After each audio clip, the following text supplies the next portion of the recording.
আপনার কাছে শুনবো। এটা প্রথমে একটা বড় ঘটনা দিয়ে আমরা শুরু করি, কি বলেন? রাসেল ভাই, থ্যাংক ইউ। এই ঘটনাটা হচ্ছে আপনার আমাকে বলেছে নাইম হোসেন টনির বন্ধু রঞ্জু আর কি, ওর লাইফের ঘটনা আর কি, নিজের। জি, তো ওই ঘটনাটা শুরু করি রাসেল ভাই। জি প্লিজ। রঞ্জুরা অ্যাকচুয়ালি তারা হচ্ছে আপনার পশ্চিমবঙ্গের, মানে ওদের ফ্যামিলি ট্রি যেটা এসছে ওখান থেকে, এবং ওরা সেটেলড বাংলাদেশে। আচ্ছা। তো ও ওর লাইফ টাইমে কখনো ওখানে তখনও যায়নি আর কি, যখন পর্যন্ত এই ঘটনাটা শেয়ার করে সে।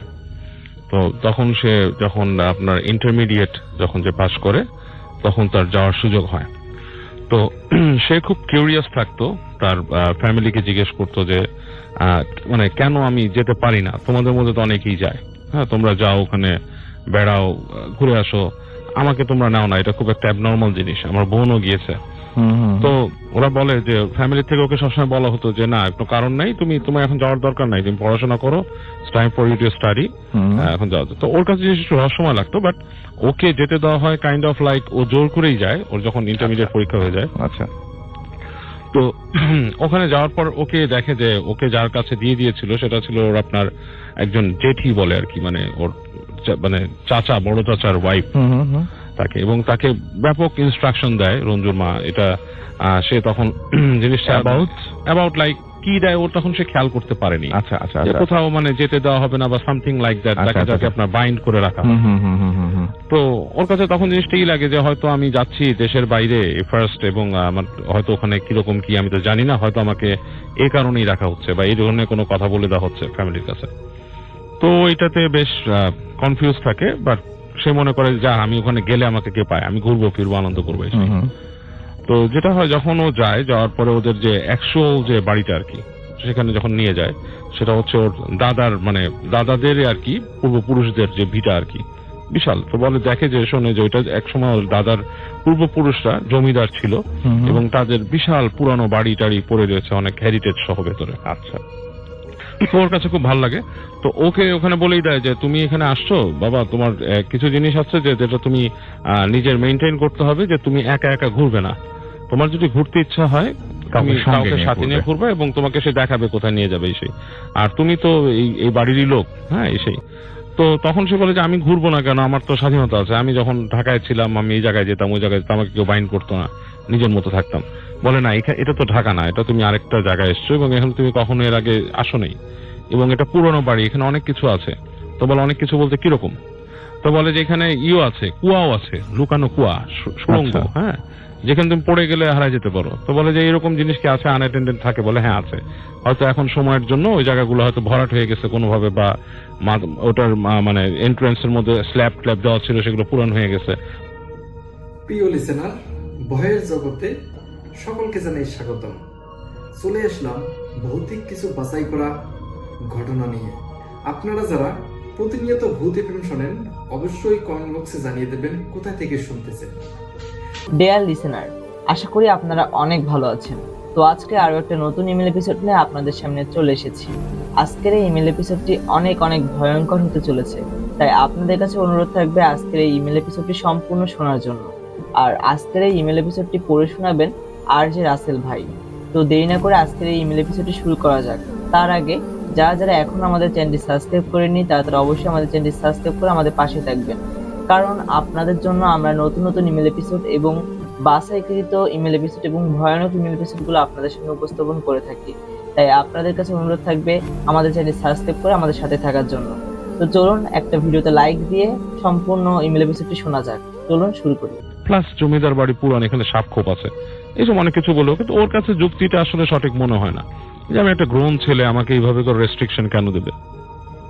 এনিওয়েজ, তো এটা শুনে সে মোটামুটি থাকে। তো ফার্স্ট দিন সে হালকা পাতলা ঘোরাফেরা করে, মানে সে যায় না, মোটামুটি মেনেই চলে, এরকমই চলে, এবং সে অনেকের সাথে গল্প করে। তো ও একটা জিনিস দেখে যে ওকে খুব সমীহ করে সবাই, সমীহ করে চলে, এবং ওকে যে একটা ছেলেকে অ্যাসাইন করা হয়েছিল ওকে ঘোরানোর জন্য, তো ও তাকে জিজ্ঞেস করে যে আচ্ছা আমাকে দেখে মানুষ ভয় পায় কেন, আমি তো আসলে ভয় পাওয়ার মতো কিছু করতেছি না, প্লাস আমি তো এখানে এসে আমার আচরণটাও একটু ডিফারেন্ট, আমি তো এরকম করছি না। তো ওকে কিছু বলে না। তো পরে এক সময় সে যখন ফ্রি হয়ে যায় তখন বলে কি দেখেন আপনার ফ্যামিলি মেম্বার আছে সবাই একটু রাগী টাইপের, যাদেরকে আমরা চিনি তারা খুব রাগী এবং খুব অন্য টাইপের ছিল, মানে সহজেই করেন। তো কোন সময় কিসে মাইন্ড করেন, রাগ করেন, সেটা তো আমরা জানি না এসে। তো তখন বোঝে, ও জানতো যে তার বাবার কথা, তার বাবা ইজ ভেরি সফট হার্টেড মানুষ। তো চিন্তা করেন আমার বাপ তো এরকম না, এই ধরনের কথাবার্তা কেন বা কি। তখন তার ইন্টারেস্ট একটু বাড়ে ব্যাপারটা নিয়ে। তো ও এটা আরেকটু ইনকোয়ারি করার চেষ্টা করে, একটু আশেপাশে মানুষের কাছে যায়, যাদের সাথে পরিচয় হয়, জিজ্ঞেস করে কে ছিল আমার, কে কি। তখন তার ব্লাড ট্রি সম্বন্ধে বলে যে আপনাদের ব্লাড লাইন এরকম। ও যেটা ফাইন্ড আউট করে যে তার যারা আসল পূর্বপুরুষ ছিল তারা অনেক অত্যাচারী ছিল এবং ব্যাপক রকমের অত্যাচার তারা চালাতো এখানে। এবং সেগুলো শুনে সে বেশ আপনার জানতে পারেন যে এটা খুব মানে ব্যাপক ছিল। তো জেনে নিজের কাছেও একটু খারাপ ফিল করে। তো যাই হোক, বাসায় যখন থাকে রাতের বেলা বলছে যে ওই যে রুমটাকে ওকে দেওয়া হয়েছিল সেটার পাশ থেকে আপনার পানি দেখা যায়, নদীর মধ্যে দেখা যায় পাশে। এবং ও খুব দেখে সুন্দর বাতাস আসে, রুমটা ওখানে থাকে। তো ওকে বলে যে তুমি রাতের বেলা জানলাটা বন্ধ করে দিবে। ওর যে জেঠি আসে বলে তুমি রাতে জানলা বন্ধ করে দিবে, এটা খুলবা না। এবং ওকে কিছু ওদের নিজস্ব কিছু মানে যে মালা টাইপের কিছু জিনিসপত্র, যেটা হয়তো ওদের রিলিজিয়াস ইস্যু আছে, সেগুলো বলে যেগুলো বিছানার কাছে রাখবা, বিছানা থেকে উঠবা না, বিছানা থেকে যখন উঠবা শব্দ করে উঠবা, কোন রকম আনইউজুয়াল কিছু যদি তুমি দেখো এখান থেকে শব্দ করবা যাতে আমরা এখানে আসতে পারি, মানে বিভিন্ন রকম ইনস্ট্রাকশন দিন। তো ও ফার্স্ট মনে করে যে এই সব দেওয়া হচ্ছে যে আমি এখানে আসছি, মনে করতেছে আমি বাচ্চা ভয় পাবো, সেটা কেয়ার করে না, উনি অতটা সিরিয়াসলি না, মোটেই সিরিয়াস করে। এবং যেই মালা তাকে দিয়ে দিয়েছিল হাতে পেঁচাইতে বা সামথিং, সেটা সে রাত্রেবেলা খুলে রেখে দেয় এক কোনায়। সে তার মতো আরাম করে রাতের বেলা যায়, বলে যে জানলা খুলে আপনার সিগারেট বের করছে সে খাওয়ার জন্য। তো বলছে সিগারেটটা ধরাতে যাচ্ছে বারবার, ম্যাচ কাজ করছে না, মানে বারবার সে ফ্লিক করছে যে ম্যাচ জ্বলে না। ইটস এ নর্মাল থিং, সে মনে করে হয়তো ম্যাচ ড্যাম হয়ে গেছে। তো সে যায় খুঁজে তার এখানে আর কিছু পায় না, তারপর লাইটার বের করে, খুঁজে লাইটার পায়। তো লাইটার দিয়ে সে সিগারেট ধরায়। সিগারেটটা যখন ধরা হয়েছে রাসেল ভাই, তখনই নাকি মনে হচ্ছে যে তার পিছনে কেউ একটা বেশ বড় একটা শব্দ করছে, লাইক হাম এই টাইপের একটা শব্দ এরকম পেছন থেকে শুনছে। তো শোনার পরে সে একটু থতমত খেয়ে গেছে যে এই রুমের মধ্যে তো এরকম কেউ থাকার কথা না, শব্দ কে করবে এখানে। তো বেশ আড়ষ্ট হয়েছে, বলে কেটাকে মনের ভুল হলো। যাই হোক, সে সিগারেট খেতে থাকে এবং জানলা খুলে দিচ্ছে। সে ঘরের মধ্যে সুন্দর হাওয়া ঢুকতেছে এবং এক পর্যায়ে সে এসে সিগারেট বন্ধ করে এসে যে তার খাটে বসে সে লাইটটা নিভাই দিচ্ছে। রুমের লাইটটা যখন নিভাই দিচ্ছে তখন সে দেখতেছে যে ওই যে সে খোলা জানালাটা, সেখানে কোন একটা মানুষ দাঁড়ায় আছে, মানে ওই ঠিক জানলা সোজা একটা মানুষ দাঁড়ায় আছে। এবং মানুষটা আপনার ঠিক বোঝা যাচ্ছে না যে এটা কি ছেলে না মেয়ে, লাইক একটা কাপড় গায়ের মধ্যে জড়ানো, পুরা এরকম মনে হচ্ছে যে পুরা গায়ের মধ্যে একটা কাপড় জড়ানো দাঁড়ায় আছে। ও বেশ ভয় পেয়ে যায়, কারণ এটা বেশ পুরানো জায়গা এবং এখানকার ইলেকট্রিসিটিও থাকে না সব সময়, মানে কখনো থাকে না, এরকম একটা অবস্থা, এবং মানে জরাজীর্ণ বাসা। তো ভয় পেয়ে যায়। তো ও যেটা করে যে হেঁটে তাড়াতাড়ি উঠে যায়, লাইটটা জ্বালায়, দেখে ওখানে কেউ নাই, মানে পুরো রুমটা ফাঁকা। তো জিনিসটা ওকে প্রথম দিন খুব টাচ করে। ও সকালে উঠে বলে যে আমি এখানে একটা মানুষকে দাঁড়ান দেখছি এসে। তখন বলছে যে তোমাকে যেসব প্রসিজার আমরা বলছিলাম যে তোমাকে মালাটা তুমি এগুলো ঠিক মতো রাখতে বলছে যে না, এগুলো রাখিনি। তখন তাকে তার জেঠি খুব বকা দেয় যে তুমি অবশ্যই এই মালাটা রাখবা, বিকজ এই বাসা পুরানো, তোমাকে বলা হয়েছে। তখন বলে কি প্রবলেমটা কি, এখানে ভূত আছে? তখন তাকে বলে যে ভূত ঠিক না, এটা তো পুরানো বাড়ি, এটার সাথে অনেক ইতিহাস জড়িত আছে। এবং তখন তার জেঠি তাকে একটা কথা বলে যে এখানে অনেক আত্মা আছে।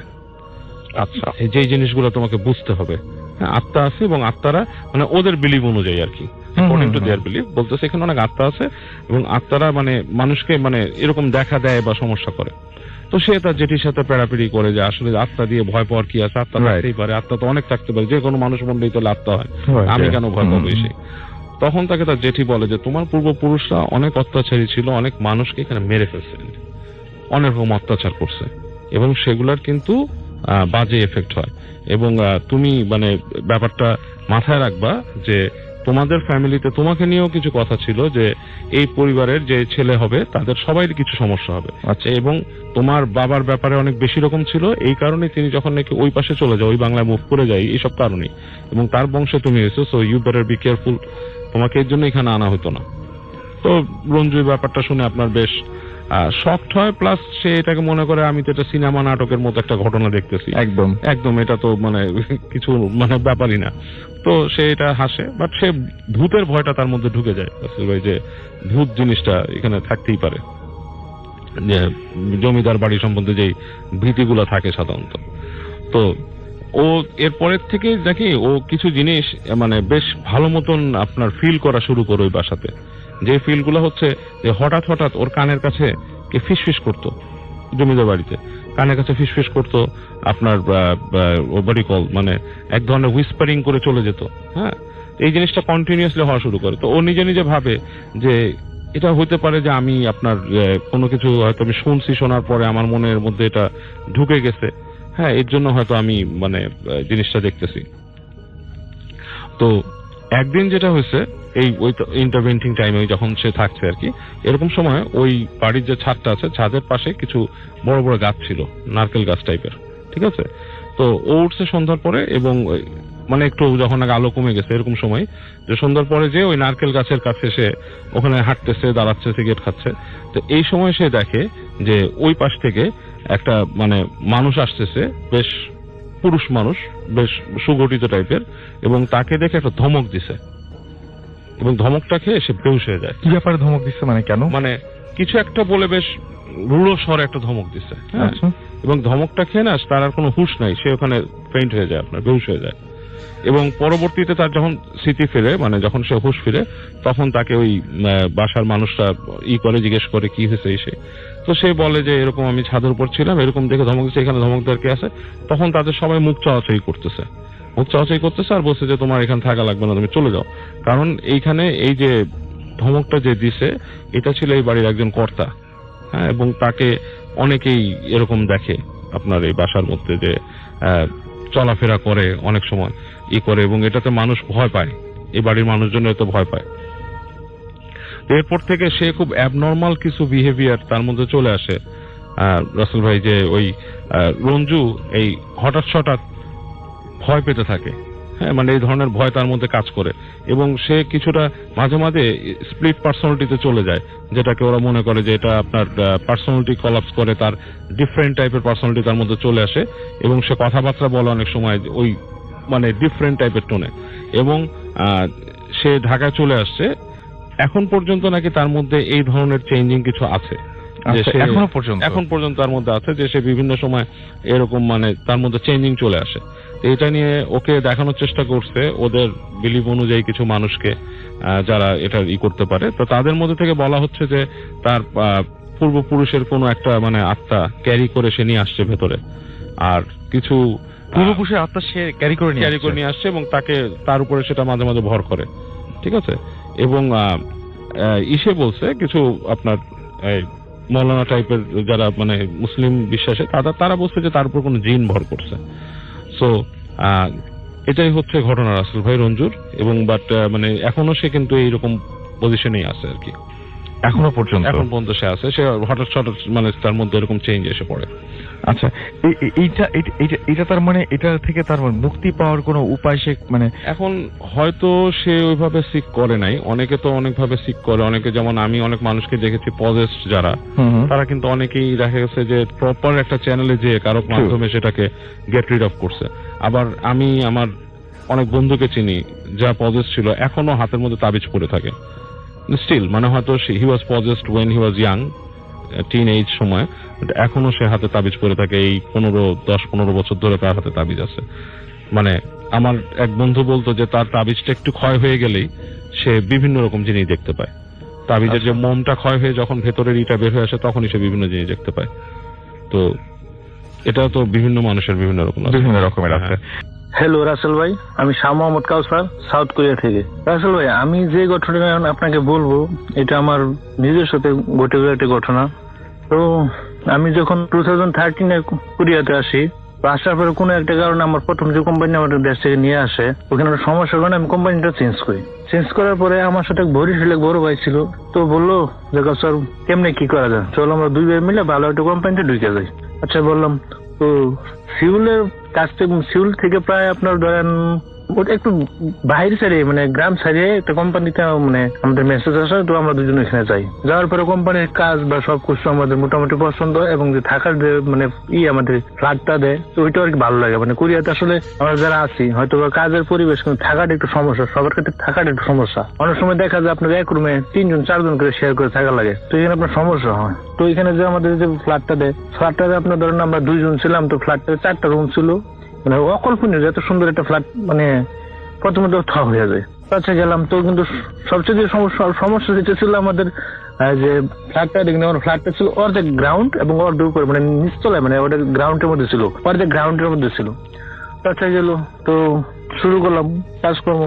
তো আমাদের আমি যদি আপনার মানে আমাদের ফ্ল্যাটটা বা আমাদের যেখানে থাকবে টোটাল ডিটেলস না বললে কিন্তু আপনি বুঝবেন না। তো ধরুন আমাদের যে ফ্ল্যাটটা আছে, ফ্ল্যাটটার সাইডে অপোজিট সাইডে মানে দক্ষিণ সাইডে সম্পূর্ণ পাহাড়। তো পাশ দিয়ে আপনার লেক সিস্টেম দিয়েছে, মানে পানি চলাচল, ওর পাশে হাইওয়ে রুট। তো এই আর কি। কিন্তু আমাদের ফ্ল্যাটের সাথে আরো একসাথে 4টা ফ্ল্যাট আছে। তা আমরা যে ফ্ল্যাটটায় থাকি নিচতলায় থাকি, কিন্তু আমাদের উপরে 2 তলায়, 3 তলায়, 4 তলায়, 5ম তলায় মনে হয় না কেউ থাকে। কেন মানে কোনো লোকজনে দেখি নাই, কিন্তু আমরা নিচতলায় থাকি, 2 জন থাকি। ফার্স্ট টাইম মানে যাওয়ার পরে আপনি যারা নিচতলায় সাধারণ শেষ সাথে থাকে, তো শেষ সাথে যাওয়ার পরে আপনাদের দুজনে মিলে অনেক কষ্ট করে রুমটা মানে গুছাই নিয়ে আচ্ছা শুরু করে দিলাম। ফার্স্ট টাইম যখন রুমে গেলাম তখন কেমন যেন একটু মানে বা ব্যবসা গরম, তখন অসুস্থ লাগতো। তো মামুন ভাই যে উনি আমাকে বলতো যে কষ্ট তোমার কি রুমটা কেমন লাগে, আমি কই তো চলেই তো। তো ওরা আমি বলি নাই যে আমার কাছে এরকম লাগে। তো 2 জন রুমে থাকি। তো তখন ফার্স্ট টাইম কাজ অনেক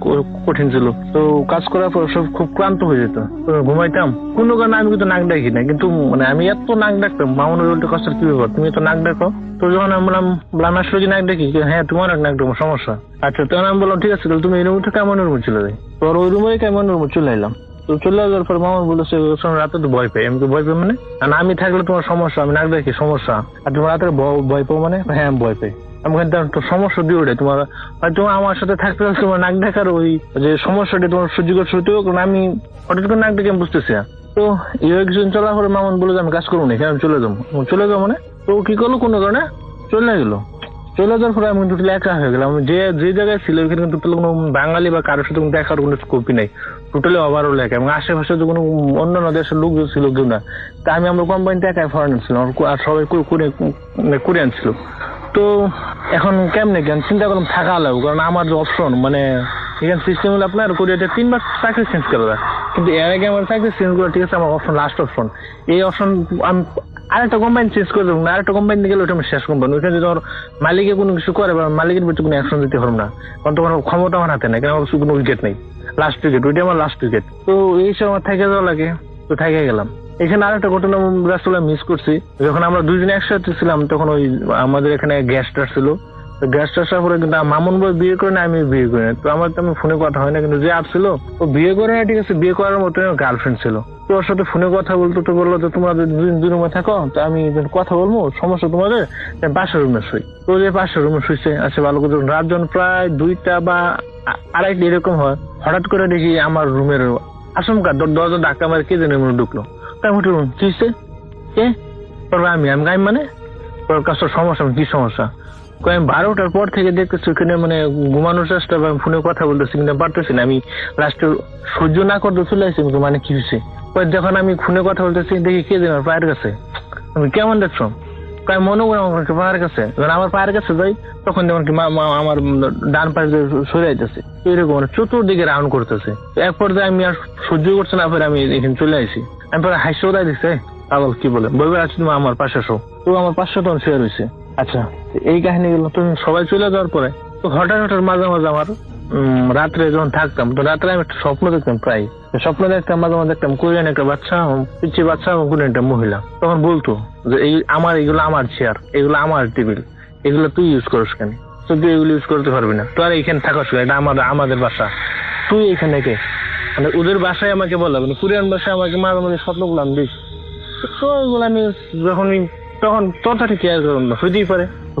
তখন প্রথম একা আর একটা কথা বলে রাখি, আমি কিন্তু আসলে গ্রামের ছেলে, গ্রামে বড় হয়েছি, বা মানে এই বিষয়গুলো টোটালি একটু নিজের কাছেই আছে, তো আমল দিতাম না। তো তারপরে কিছু সমস্যা হলো, রাত্রে মাঝে আমাদের হঠাৎ করে শুয়ে রয়েছি, হঠাৎ করে দেখি আমার পায়ের কাছ থেকে মানে পার পাতা থেকে মানে হঠাৎ করে আস্তে আস্তে ধীরে করে ঠিক আছে, আমার পা অবশ্যই ঠিক আছে, কেবেন দেখে উপরে মানে বুঝতেছি মানে আলতো করে আমার নিচে পায়ের পাতা থেকে উপরে গেছে, হঠাৎ করে এসে বুকের উপর বসা এরকম চাপ দিয়ে ধরে। তখন আমি নড়তেও পারি না, চড়তে পারি না, কোনো কিচ্ছু না, মনে হয় যে শেষ, এই মুহূর্তে শেষ। এর মধ্যে মাঝে মাঝে মনে অনেক কিছু বলি, দোয়া টোয়া যেগুলো পারি ওগুলো বললে ঠিক আছে, মাঝে মাঝে যাকে উঠে পড়ি তখন কি হয় মানে তখন নিজে হয়ে যায়, আমার সাথে কি হচ্ছে বুঝতেছি না। তো তো আবার সিমে আবার পানি টেনে খাই, যখন আবার সুইজন চোখটা তখন লেগে আসবে, মানে ঘুমটা হবে। সেম একই কাহিনী। যেদিন রাতে এটা হওয়া শুরু করে আপনার 5 বার 7 বার মাঝে মাঝে আমার সারাদিন বসে কাটাইতো। মাঝে মাঝে আমি এরকম হয়ে যায়, মাঝে মাঝে নিজে চিনলাই যে তুই এখানে থাকস, আমি থাকি, তোর সমস্যা কি? তুই তোর মধ্যে থাক, আমি আমার মধ্যে থাক, তুই আমার সমস্যা করস কে? তো এইভাবে থাকার পরে আমি মানে বাইরে যাই, সবকিছু বলে, রুমের ভিতরে গেলে আমার এত শ্বাসকষ্ট শুরু হয়ে যায়, মনে হয় যে এই মুহূর্তে মারা যাবে, মানে এরকম অবস্থা, মানে রাস্তায় এরকম মানে পুরো পাগল হয়ে গেলাম। তখন রুমের ভিতরে আমি যাইতেই পারি না, বাইরে ডিউটি থেকে আসার পর সাধারণ ভিতরে যাই, তখন মনে হয় যে মারা যাবো। রুমের ভিতরে এইরকম সিচুয়েশন হয়ে গেলাম, রুমে থাকতেই পারি না, মানে এত ফাফুল লাগে, মানে অবস্থা বেগতিক। তো একদিন রাত্রে একটা হঠাৎ করে প্রায় আপনার 12টা, ওই দিনকে সকালকে রাত অন্য দিন হয়তো একটু মুভি টুভি দেখি নাই। তো শুয়ে যাওয়ার পর হঠাৎ রাত্রে 11টার দিকে দেখি, 11টা বা 11:30 সময় দেখি আমার সেম সমস্যা, আমার ওই আবারই ওই পা থেকে জিজির উঠতেছে। তখন আমি আশঙ্কা, মানে যখন বুঝতেছি সমস্যা, ওই সময় লাফ মারি উঠে যাওয়ার পর আমি তাকে কোনো কিছু দেখতে পারি না, কিন্তু আমার ফিল হচ্ছে মানে একটা প্রচন্ড গরম ফিল হচ্ছে, মানে প্রচন্ড গরম। এবং মানে তখন কিন্তু আমি তখন যে ঘটনা শুরু, তখন কিন্তু আপনার ওই মাস চলছে, তখন কিন্তু কোরিয়া টেম্পারেচার কিন্তু আপনার মিনিমাম -2, 3, 4 বা প্লাস 5, 6, 2, 3 এরকম, বা মাইনাস এই আপনার +5 থেকে আপনার -5 পর্যন্ত বা 7 পর্যন্ত এরকম কিন্তু আপডাউন করছে। মানে এত ঠান্ডা। তো ঠান্ডা হওয়ার পর আমি টোটাল ওভারঅল মানে আমার শরীরে কোনো পোশাক নেই, সবকিছু ফালাই দিছি। ফালাই দেওয়ার পর আমার এত অসুস্থ লাগতেছে, আমি আর কিচ্ছু বুঝতে পারছি, মানে আমি প্রায় পাগল হয়ে যাবো। তো হঠাৎ করে আমি বুঝলাম পানি খেয়ে বিছানা শুলাম। আবার কি বুঝছি, বিছানায় শোয়ার পর হঠাৎ করে সেম কাহিনী আমার পা থেকে ভিড় করে কে জানি দৌড়লো। লাস্টে আমাকে এইরকম ভাবে দৌড়ছে, আমি এই যে দোয়া সুরাব জ্বলছে, আমি পারলাম না। লাস্ট পর্যন্ত আমি পারলাম না, এক পর্যায়ে আমি সেন্সলেস হয়ে গেলাম। সেন্সলেস হয়ে যাওয়ার পরে আসল যে কথা, তখন আমি সেন্সলেস হয়ে যাওয়ার পরে আমি এটা বুঝতে পারলাম, সেন্সলেস হয়ে যাওয়ার পরে আমি একটা জিনিস দেখতে পারলাম যে স্বপ্নে আমি সেন্সলেস হয়ে যাওয়ার পরে আমার এইটুকু মনে হচ্ছে, আমি দেখতেছি যে আমি মারা গেছি। সেম সেই পিচ্ছি বাচ্চারা আমার বলতেছে, আমার কাছে এসে বলতেছে যে কি ব্যাপার তুমি? তুমি তো আগে স্বপ্ন আইতা, তুমি আমার সামনে আমার কেমনে আসলা? মানে তুমি তো মারা গেছো। মারা গেছে মানে? হ্যাঁ, আমি যখন তুমি ওটা, তখন তো আমি ফুরাত হয়ে গেছে। পরে আমি দেখি যে আমার রুমের পাশে সাদা কাপড় ঢাকা, চাদর ঢাকা, কে জানি শুয়েছে, আমি বই থেকে শুয়েছে। তুমি খুলো যায়, তুমি ডাকনা খুলো, তো সেমের আসলে আমি ঠিক আছে যাই, আমি যখন মুখটা ডাকনারও চলাই, তখন তো পুরো অবাক হয়ে যায় যে ওখানে সেম আমি শুয়েছি, আমি মারা গেছি, আমি শুয়েছি। আমি তো পুরা শক।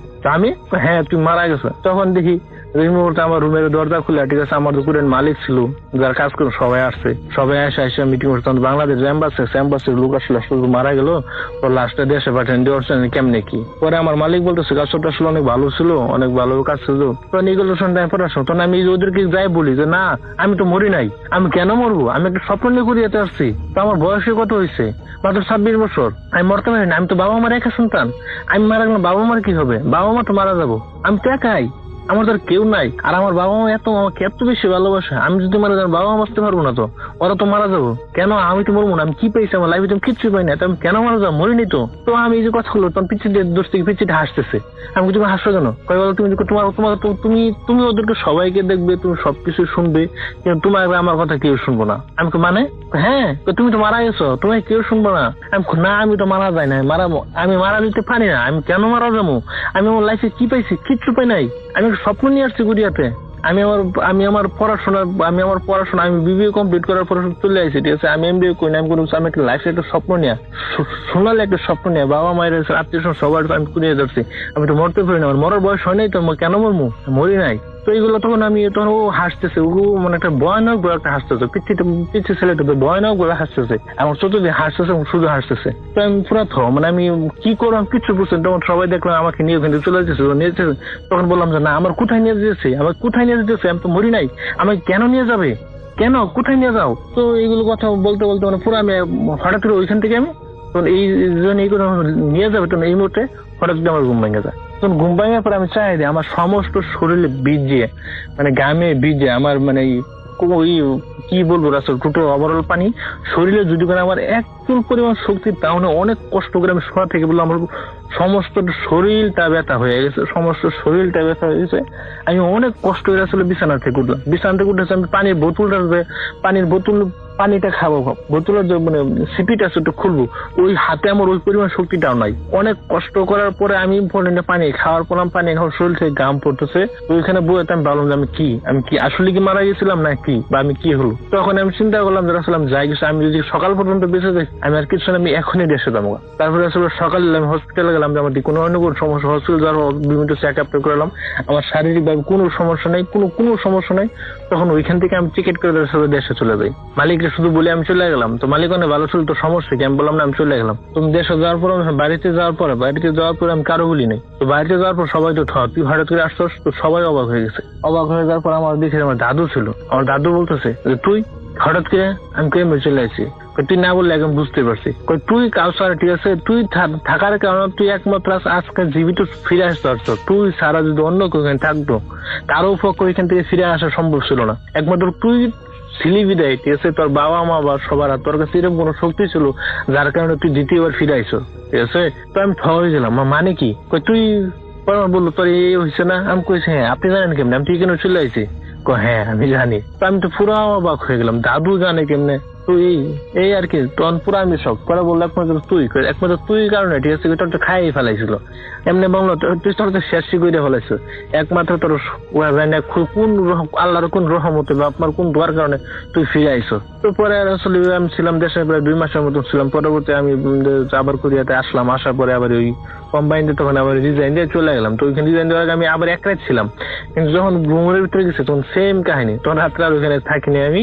তো রাত্রে আবার ওইখান থেকে ব্যাগ টেক নিয়ে আমার আর ফ্রেন্ডের বাসায় চলে আসি। তো ওইখান থেকে আসলে ট্রান্সফার চলে আসি। রাসেল ভাই এই হলো আমার ঘটনা। তো আমার লাইফে এর সাথে আমার অনেক মানে রক্ত হিম করে ঘটনা আমার কাছে আছে, কিন্তু তো রাসেল আমার জন্য দোয়া করেন। আল্লাহ হাফেজ, সবাই ভালো থাকেন। এবং চলে যাচ্ছে আমাদের পরবর্তী ব্যক্তির ঘটনা। আপনার নামটা একটু প্লিজ বলবেন, তারপর আপনার ঘটনায় আমরা যাব। আসসালামু আলাইকুম লিসেনার্স, আমার নাম তানভীর, আমি সেন্ট্রাল রোডে থাকি। জি। ঘটনাটি আমার এক কলিগ, ওনার নাম তৌফিক, উনি শেয়ার করেছেন আমার সাথে। উনি এবং ওনার বড় ভাই শামসুদ্দোহা তাদের একটি বিভীষিকাময় রাত কাটানোর যে অভিজ্ঞতাটা হয়েছিল সেই কাহিনীটি আমার সাথে শেয়ার করে।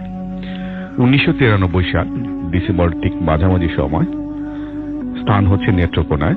ওনার বাবা স্বাস্থ্য মন্ত্রণালয়ে চাকরি করতেন, তো সেই সুবাদে ওনার পোস্টিং ছিলেন নেত্রকোনা শহরে।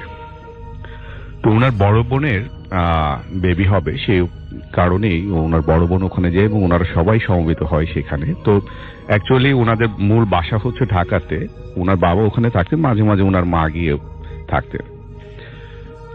তো যেহেতু নেত্রকোনার কাছাকাছি ময়মনসিংহ শহর এবং ওখানে মেডিকেল কলেজ আছে, তো ওনার বাবা ওনার মা এবং বোনকে নিয়ে আপনার ময়মনসিংহে চলে যায় বাচ্চা ডেলিভারি হওয়ার জন্য, এবং ওনাদেরকে বলে যায় যে তোমরা দুজনে থাকো, খবর দিলে তারপর তোমরা চলে এসো। তো একদিন পরে রাত্রিবেলায় ঠিক 8টা-9টার দিকে ফোন আসে। তো ওনাদের হচ্ছিল যে অফিস এবং বাসার প্যারালাল ফোন ছিল, তখন হলো ট্রাঙ্ক কলের সিস্টেম, 93 সালে মোবাইলে যুগ ছিল না। তো ফোন আসে, খবর দেয় যে একটা বাচ্চা হয়েছে, ছেলে বেবি হয়েছে, এবং তোমরা সকালবেলায় ভোরবেলার দিকে চলে আসো, এবং তুমি এক কাজ করো, তোমরা ওই ড্রাইভার যে আছে ড্রাইভারকে খবর দিয়ে জানো, ড্রাইভার সকালবেলায় গাড়িটা নিয়ে তোমাদেরকে পিক করে নিয়ে যায়। তো এখন বিষয়টা হচ্ছে যে ড্রাইভারের বাসাটা হচ্ছে হলো যে মূল শহরে না, শহরের বাইরে একটি গ্রামে। তো তাদেরকে যেহেতু মোবাইলে যুগ না, তাদেরকে বাসায় গিয়ে খবরটা দিতে হবে। তো এখন তারা দুইজনেই, একজন স্কুলে পড়েন, আরেকজন ইন্টারমিডিয়েট পাশ করেছেন, বড় ভাই। তো তারা এখন এত রাত্রিবেলায় ডিসেম্বর মাসে এই ঠান্ডার মধ্যে রাত্রিবেলায় যাবে সাহস পাচ্ছিলেন না। তো দারোয়ানের সাথে কথা বলার পরে, দারোয়ানের একটা ছেলে ছিল ছোট, সে খুব সাহসী, সে বললো যে ভাইজান কোনো সমস্যা নেই, আমার সাথে চলেন, আমি নিয়ে যাচ্ছি। তো ওনারা যেহেতু শহরের ছেলে একটু ভয় পায়, তো সাথে বুদ্ধি করে টর্চ লাইট, হারিকেন এবং লোহা পকেটে করে নিয়ে যায়।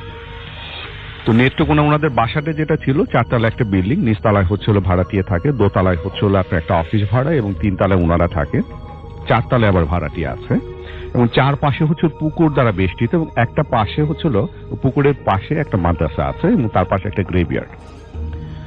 তো যথারীতি রাত্রি 10টা-11টার দিকে ওনারা রওনা দেন, হাঁটতে হাঁটতে যায় স্টেডিয়ামের ঠিক গ্রেভিয়ারটা পার হওয়ার পরে স্টেডিয়ামের পাশ দিয়ে হচ্ছিল ধুধু, ওটা মূলত বর্ষার সময় ওটা বিল থাকে এবং শুকনো মৌসুমে এখানে ধানের চাষ হয় এবং তখন ধানগুলো আপনার কাটা হয়ে গেছে, শুধু ধুধু মাঠ। তো যাচ্ছেন ওনারা হারিকেন হাতি নিয়ে, টর্চ লাইট দিয়ে মাঝে মাঝে লাইটে জ্বালিয়ে। ঠিক মাঝামাঝি যখন যায় তখন হঠাৎ করে দেখে যে একটা বেড়াল ওনাদের পথ রোধ করে দাঁড়ায় এবং বেড়ালটার সাইজটা হচ্ছে একটু অ্যাবনর্মাল, এটা কুকুরও না, আবার বেড়ালে যে অ্যাজ ইউজুয়াল আমরা যে সাইজটা দেখি সেই সাইজও না, এবং কালারটা হচ্ছে কালো না আবার সাদাও না, ধূসর টাইপের, এবং প্রচন্ড চিৎকার এবং শব্দ করে হচ্ছিল বেড়ালটা পথ আটকানোর চেষ্টা করছে। তো ওনারা বেশ কয়েকবার বেড়ালটাকে সরানোর জন্য বেশ করেছে। তো একটা সময় বড় ভাই বিরক্ত হয়ে বেড়ালকে একটা লাথি মারে এবং বেশ জোরে একটা লাথি মারে। বেড়ালটা ঠিক ছিটকে 5-7 হাত দূরে পড়ে গিয়ে পরক্ষণে দেখা যায় বেড়ালটা তাদের পায়ের কাছে আবার চলে এসেছে। মানে এত দ্রুত বিষয়টা হয়, ওনারা মানে ভয় পেয়ে যায় যে কি ব্যাপারে, এই বেড়ালটাকে লাথি দিয়ে এত দূরে চলে যাওয়ার পরে আবার এত তাড়াতাড়ি এখানে আসে কিভাবে। তো যাই হোক, পরে যে ছেলেটা, যে দারোয়ানে যে ছেলেটা ছিল, সে তার হাতে একটা লাঠি ছিল, সে লাঠিতে বিড়ালটাকে সরিয়ে দেয়। বেড়ালটা একটা পাশে একটা ছোট একটা গাছ ছিল, গাছের উপরে উঠে গিয়ে ওখান থেকে চিৎকার দেওয়া শুরু করে। তো তারা যথারীতি ওই অবস্থায় হচ্ছে ড্রাইভারের বাসে গিয়ে ড্রাইভারকে খবর দেয়। ড্রাইভার বলে যে ভাইজান অসুবিধা নেই, আমি ভোরবেলায় পৌঁছে যাব, আপনাদেরকে নিয়ে যাব ময়মনসিংহে। তা আসার সময় তারা দুরু বুকে আসে, কিন্তু তখন আর বিড়াল বা অন্য কোনো কিছু হয়নি। তো বাসায় আসার পরে দারোয়ানের ছিল তো নিচে যথারীতি ওনারা 3তলা ফ্ল্যাটে চলে যায়। ফ্ল্যাটের দরজাটা হচ্ছিল আপনার ওই স্টিলের দরজা। তো ফ্ল্যাটে যাওয়ার পরে ওনাদের যে রুম আছে সেই রুমের মধ্যে ওই বিছানার মধ্যে ওনারা শুয়ে পড়ে। একটু পরে শুরু হয় মূল ঘটনা। হঠাৎ করে তারা চিৎকার শুনে, একটা বিড়ালের ভয়ঙ্কর চিৎকার, এবং দরজার মধ্যে একটা মানুষ না 4-5 জন মানুষ যদি ধাক্কাধাক্কি করে সেই রকম শব্দ হচ্ছে। তো তারা সাথে সাথে উঠে লাইট জ্বালিয়ে, হারিকেন জ্বালিয়ে, ওই দরজার মধ্যে একটা ফুটো ছিল, সেই ফুটোতে দেখেছে ঠিক যে বিড়ালটা ওনাদের কিছু পথ রোধ করে দিয়েছিল সেই মাঠে, সেই বিড়ালটাই ওখানে সিঁড়ির ওখানে দাঁড়িয়ে সেই দরজার মধ্যে হচ্ছিল আপনার প্রচন্ড হারে ধাক্কা। মানে কোনো বিড়ালের পক্ষে এটা সম্ভব না যে এই রকম একটা মানে জোরে জোরে ধাক্কা দেওয়া, এবং গেট কিন্তু আটকানো, বিড়ালটা ঢুকলো কিভাবে। এবং আরেকটা যেটা ভৌতিক বিষয় যেটা হচ্ছিল যে আশেপাশে যে জানালা আছে সেই শব্দগুলো ইকো হচ্ছে, মানে তারা জানালার কাছে যে যাবে যে সেই সিচুয়েশনটাও নেই, এবং তারা ওখান থেকে চিৎকার করে বিভিন্ন মানুষকে ডাকাডাকি শুরু করেছে, দৌড় করতেছে, এটা করছে সেটা করতেছে, কোনোতেই কোনো কিছু হচ্ছে না। এবং আরেকটা যেটা দুর্বিষহ বিষয় হচ্ছিল যে বড় ভাইটা যে লাথি মেরেছিল তার পাটা আস্তে আস্তে ব্যথা শুরু হয়ে যায়, এবং ঘন্টা কয়েক পরে হচ্ছিল পাটা একদম ফুলে যায়। তো এইভাবে কাটতে কাটতে সারা রাত তারা ঘুমায়নি, এবং চিৎকার চেঁচামেচি যত ডাকাডাকি করে, ফোন করা ট্রাই করেছে, ফোনেও কোনো কিছু হয় না যেহেতু ট্রাঙ্কল সিস্টেম।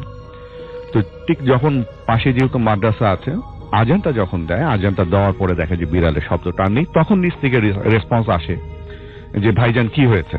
তো বললো যে এইরকম ঘটনা, তোমাদের এত ডাকাডাকি করলাম। বলে না ভাইজান, আমরা তো কোনো কিছু শুনিনি।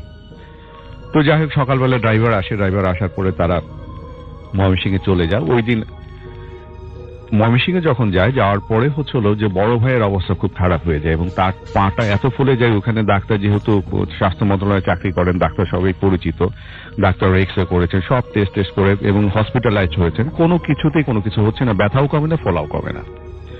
তো পরে ওনার বাবার সাথে বিষয়টা শেয়ার করুন। ওনার বাবা ওই দিনে আবার নেত্রকোনা ফেরত আসেন, এবং উনি যে পাশে যে মাদ্রাসা আছে সেই মাদ্রাসার হুজুরের সাথে কথা বলে। তো হুজুর বললো যে আচ্ছা ঠিক আছে, আমি একটা পানি পড়া আর একটু তেল দিয়ে দিচ্ছি, আপনি এটা লাগান, দেখেন ইনশাল্লাহ কাজ হয়ে যাবে।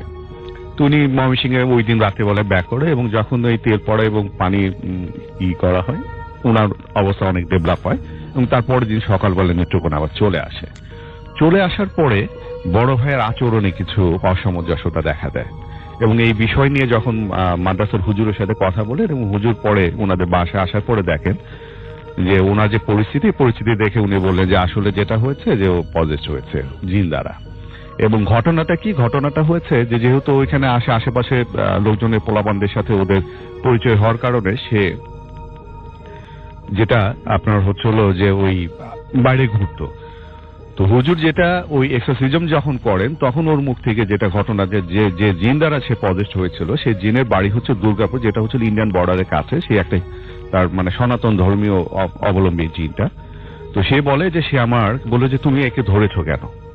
তো বলে যে সে আমাকে আমার রাস্তার মধ্যে সে প্রসাব করে দিয়েছিল এবং এই কারণে আমি একে ধরেছি, একে আমি ছাড়বো না। তো যাই হোক, হুজুর অনেক চেষ্টা তদবির করে তাকে হচ্ছে ছাড়ানো হয় এবং সে হুজুর যেটা বলে যে ও চেষ্টা করেছিল যে বিড়ালের রূপ ধরে তোমাদেরকে ক্ষতি করার জন্য, কিন্তু সামহাও তারা ক্ষতি করতে পারেনি। বাট এ আজীবন তোমার পেছনে লেগে থাকবে, কখনো যদি কোনো সুযোগ পায় তখনই তোমাকে ধরবে। এবং সেই কারণে হুজুর তাকে একটা তাবিজ দিয়ে দেয় এবং কয়েকটা টিপস তাকে দেয়। একবার হচ্ছিল যে তাকে একদম কড়াভাবে নিষেধ করা হয়েছে যে তোমাকে যদি কখনো কেউ, তোমার আত্মীয় স্বজন বলো, তোমার যেই হোক, খুব ক্লোজ নিকট আত্মীয় হোক, এক ডাকে কোনোদিনও সাড়া দিবে না। এইটা হচ্ছিল তার। আর দ্বিতীয়ত হচ্ছিল যে তার পরবর্তী আচরণে সে কিছু ফিউচার প্রেডিকশন করতে পারতো, এই ধরনের কিছু সিচুয়েশন হয়েছে, কিন্তু ইনশাআল্লাহ ওই জিনটা আর তাকে কিছু করতে পারেনি। Thank you so much. এই ঘটনাটা আরো বেশি আপনাদের সন্দেহ বাড়িয়ে দিতে পারে, বাট তাই বলে ঘটনা আমরা শোনাবো সেটা তো হয় না। আমরা ঘটনাটা শুনে আসি। আপনার নামটা প্লিজ একটু আরো একবার, সবাই আমি বলে দিয়েছি, আপনার ঘটনায় চলে যাবেন সরাসরি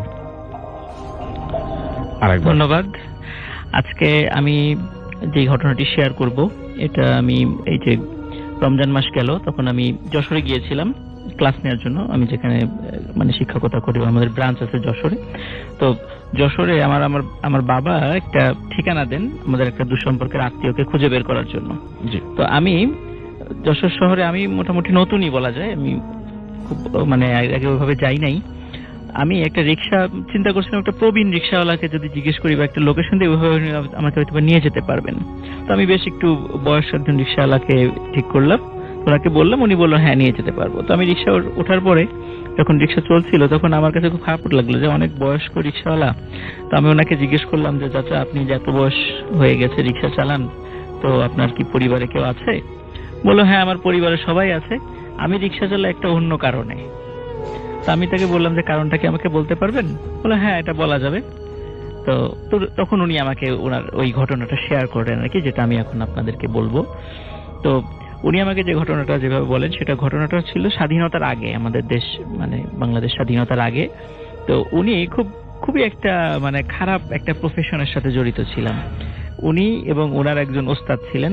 ওনারা দুইজন কাফন চুরির সাথে জড়িত ছিলেন। ওনারা বেসিক্যালি ওনারা কাফন চোর ছিলেন প্রথম দিকে। আচ্ছা। ওনারা ওই লাশ যখন কবর হয়ে যেত, ওনারা মানে সদ্য কবর হওয়া লাশগুলো থেকে ওনারা রাতের বেলা গিয়ে ওই কাফন নিয়ে আসতেন এবং ওই কাফনগুলো ওনারা পরে বাজারে বিক্রি করতেন। এটা ছিল ওনাদের আসলে প্রথম দিকের কাজ, মানে একদম প্রথম দিকে ওনারা এই কাজগুলো করতেন। এরপরে যেটা হলো সেটা হলো যে আমরা জানি ভারতের বিশেষ করে মাদ্রাজে অনেক মেডিকেল কলেজগুলো রয়েছে, যা বাংলাদেশের অনেকেই সেখানে যান চিকিৎসা করাতে। এটা অনেক আগে থেকে ছিল। তো আমরা জানি যে মেডিকেলে যারা পড়েন তাদের গবেষণার জন্য মানে মানুষের কঙ্কাল প্রয়োজন হয়।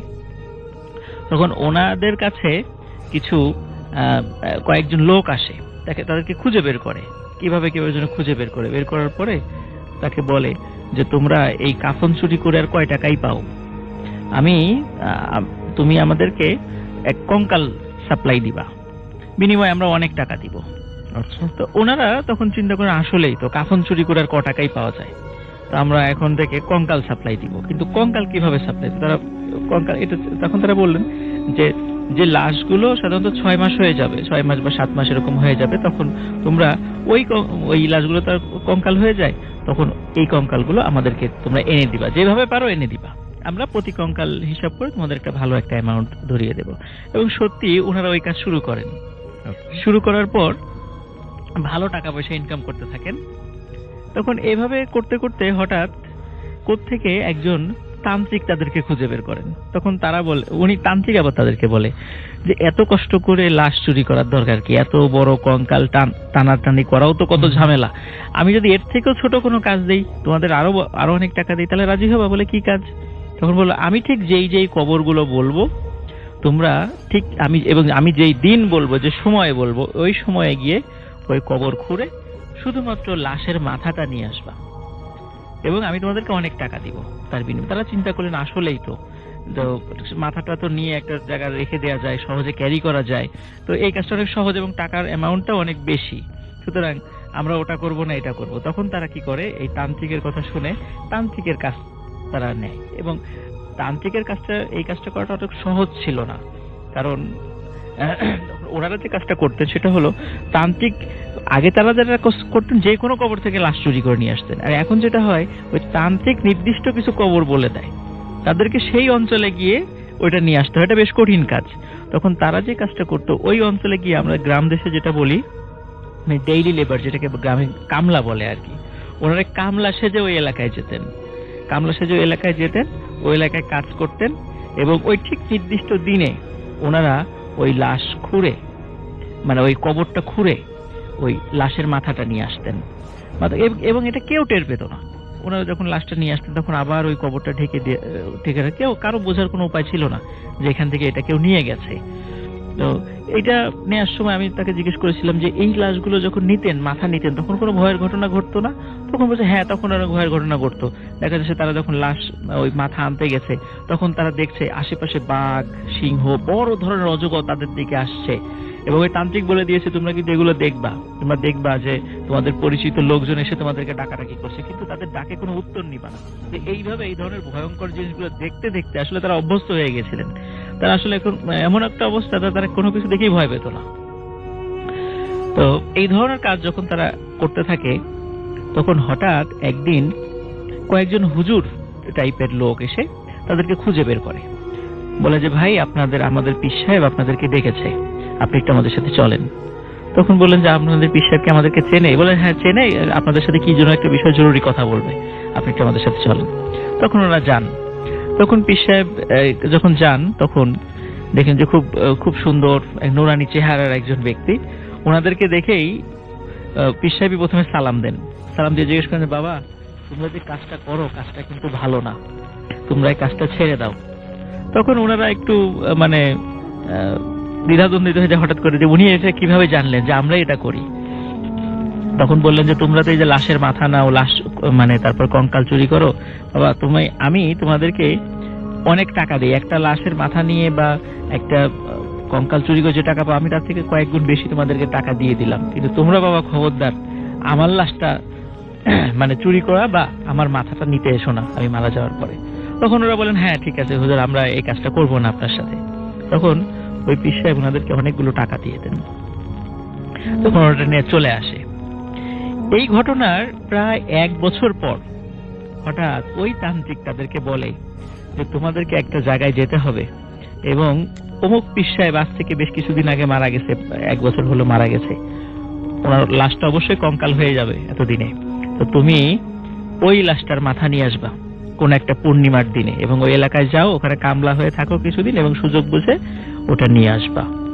তখন ওনারা সেখানে যান, ওভাবে কামলা হয়ে কিছুদিন কাজ করেন এবং ওই পীর সাহেবের একটা ওসিয়ত ছিল যে উনি মারা যাওয়ার পরে একটা মানে জঙ্গল টাইপের একটা এলাকা দেখিয়ে গেছিলেন যে তার কবরটা যেন ওখানে দেওয়া হয় এবং তার কবরটা হবে সম্পূর্ণ মাটির কবর, চারদিকে কোনো কিছু ঘেরা থাকবে না এবং কবরটা যেন একসময় মানে মিশে যায়, মানে তার কবরের জন্য কোনো অস্তিত্ব না থাকে, যাতে কোনো মানুষজন সেটাকে মাজার বানিয়ে কোনো কাজ করতে না পারে, এরকম তার একটা ওসিয়ত ছিল। তো ওনারা দিনের বেলা গিয়ে কবরটা ফাইন্ড আউট করে এসেছিলেন যে কোথায় এই কবরটা, ওনারা একটা চিহ্ন দিয়ে এসেছিলেন। ওনারা ওই পূর্ণিমার রাতে ওই কবরের কাছে যান তার লাশের মাথাটা নিয়ে আসার জন্য। যখন যাবেন তখন মানে আমার কাছে যিনি ঘটনাটা বলেছেন উনি ওনার ওস্তাদের সাথে উনি কাজগুলো করতেন আর কি, তখন তার ওস্তাদকে বারবার বলছেন যে ওস্তাদ কাজটা করা মনে হয় ঠিক হচ্ছে না, উনি তো আমাদেরকে টাকা দিয়েছিলেন, তারপর আমাদের যাওয়াটা উচিত হবে না। তখন ওস্তাদ বলছিলেন যে কেন যে যাচ্ছি আমি নিজেও জানি না, আমার মনে হচ্ছে কিসের জন্য আমার একটা আকর্ষণে সেখানে একটা টান অনুভব করছে, যে কি জন্য যাচ্ছি আমি নিজেও জানি না। তবে আমি তওবা করছি যে আজকের এই ঘটনাটা আমি ঘটানোর পরে আমি আর যাব না, আর কখনো আমি এই ধরনের কোনো প্রফেশনে থাকবো না, আমি ভালো হয়ে যাব, উনি নিজে থেকেই বলছেন। তখন এটা যখন বুঝতেই পারছেন তাহলে কেন যাচ্ছেন, বলে কেন যাচ্ছি আমি নিজেও জানি না।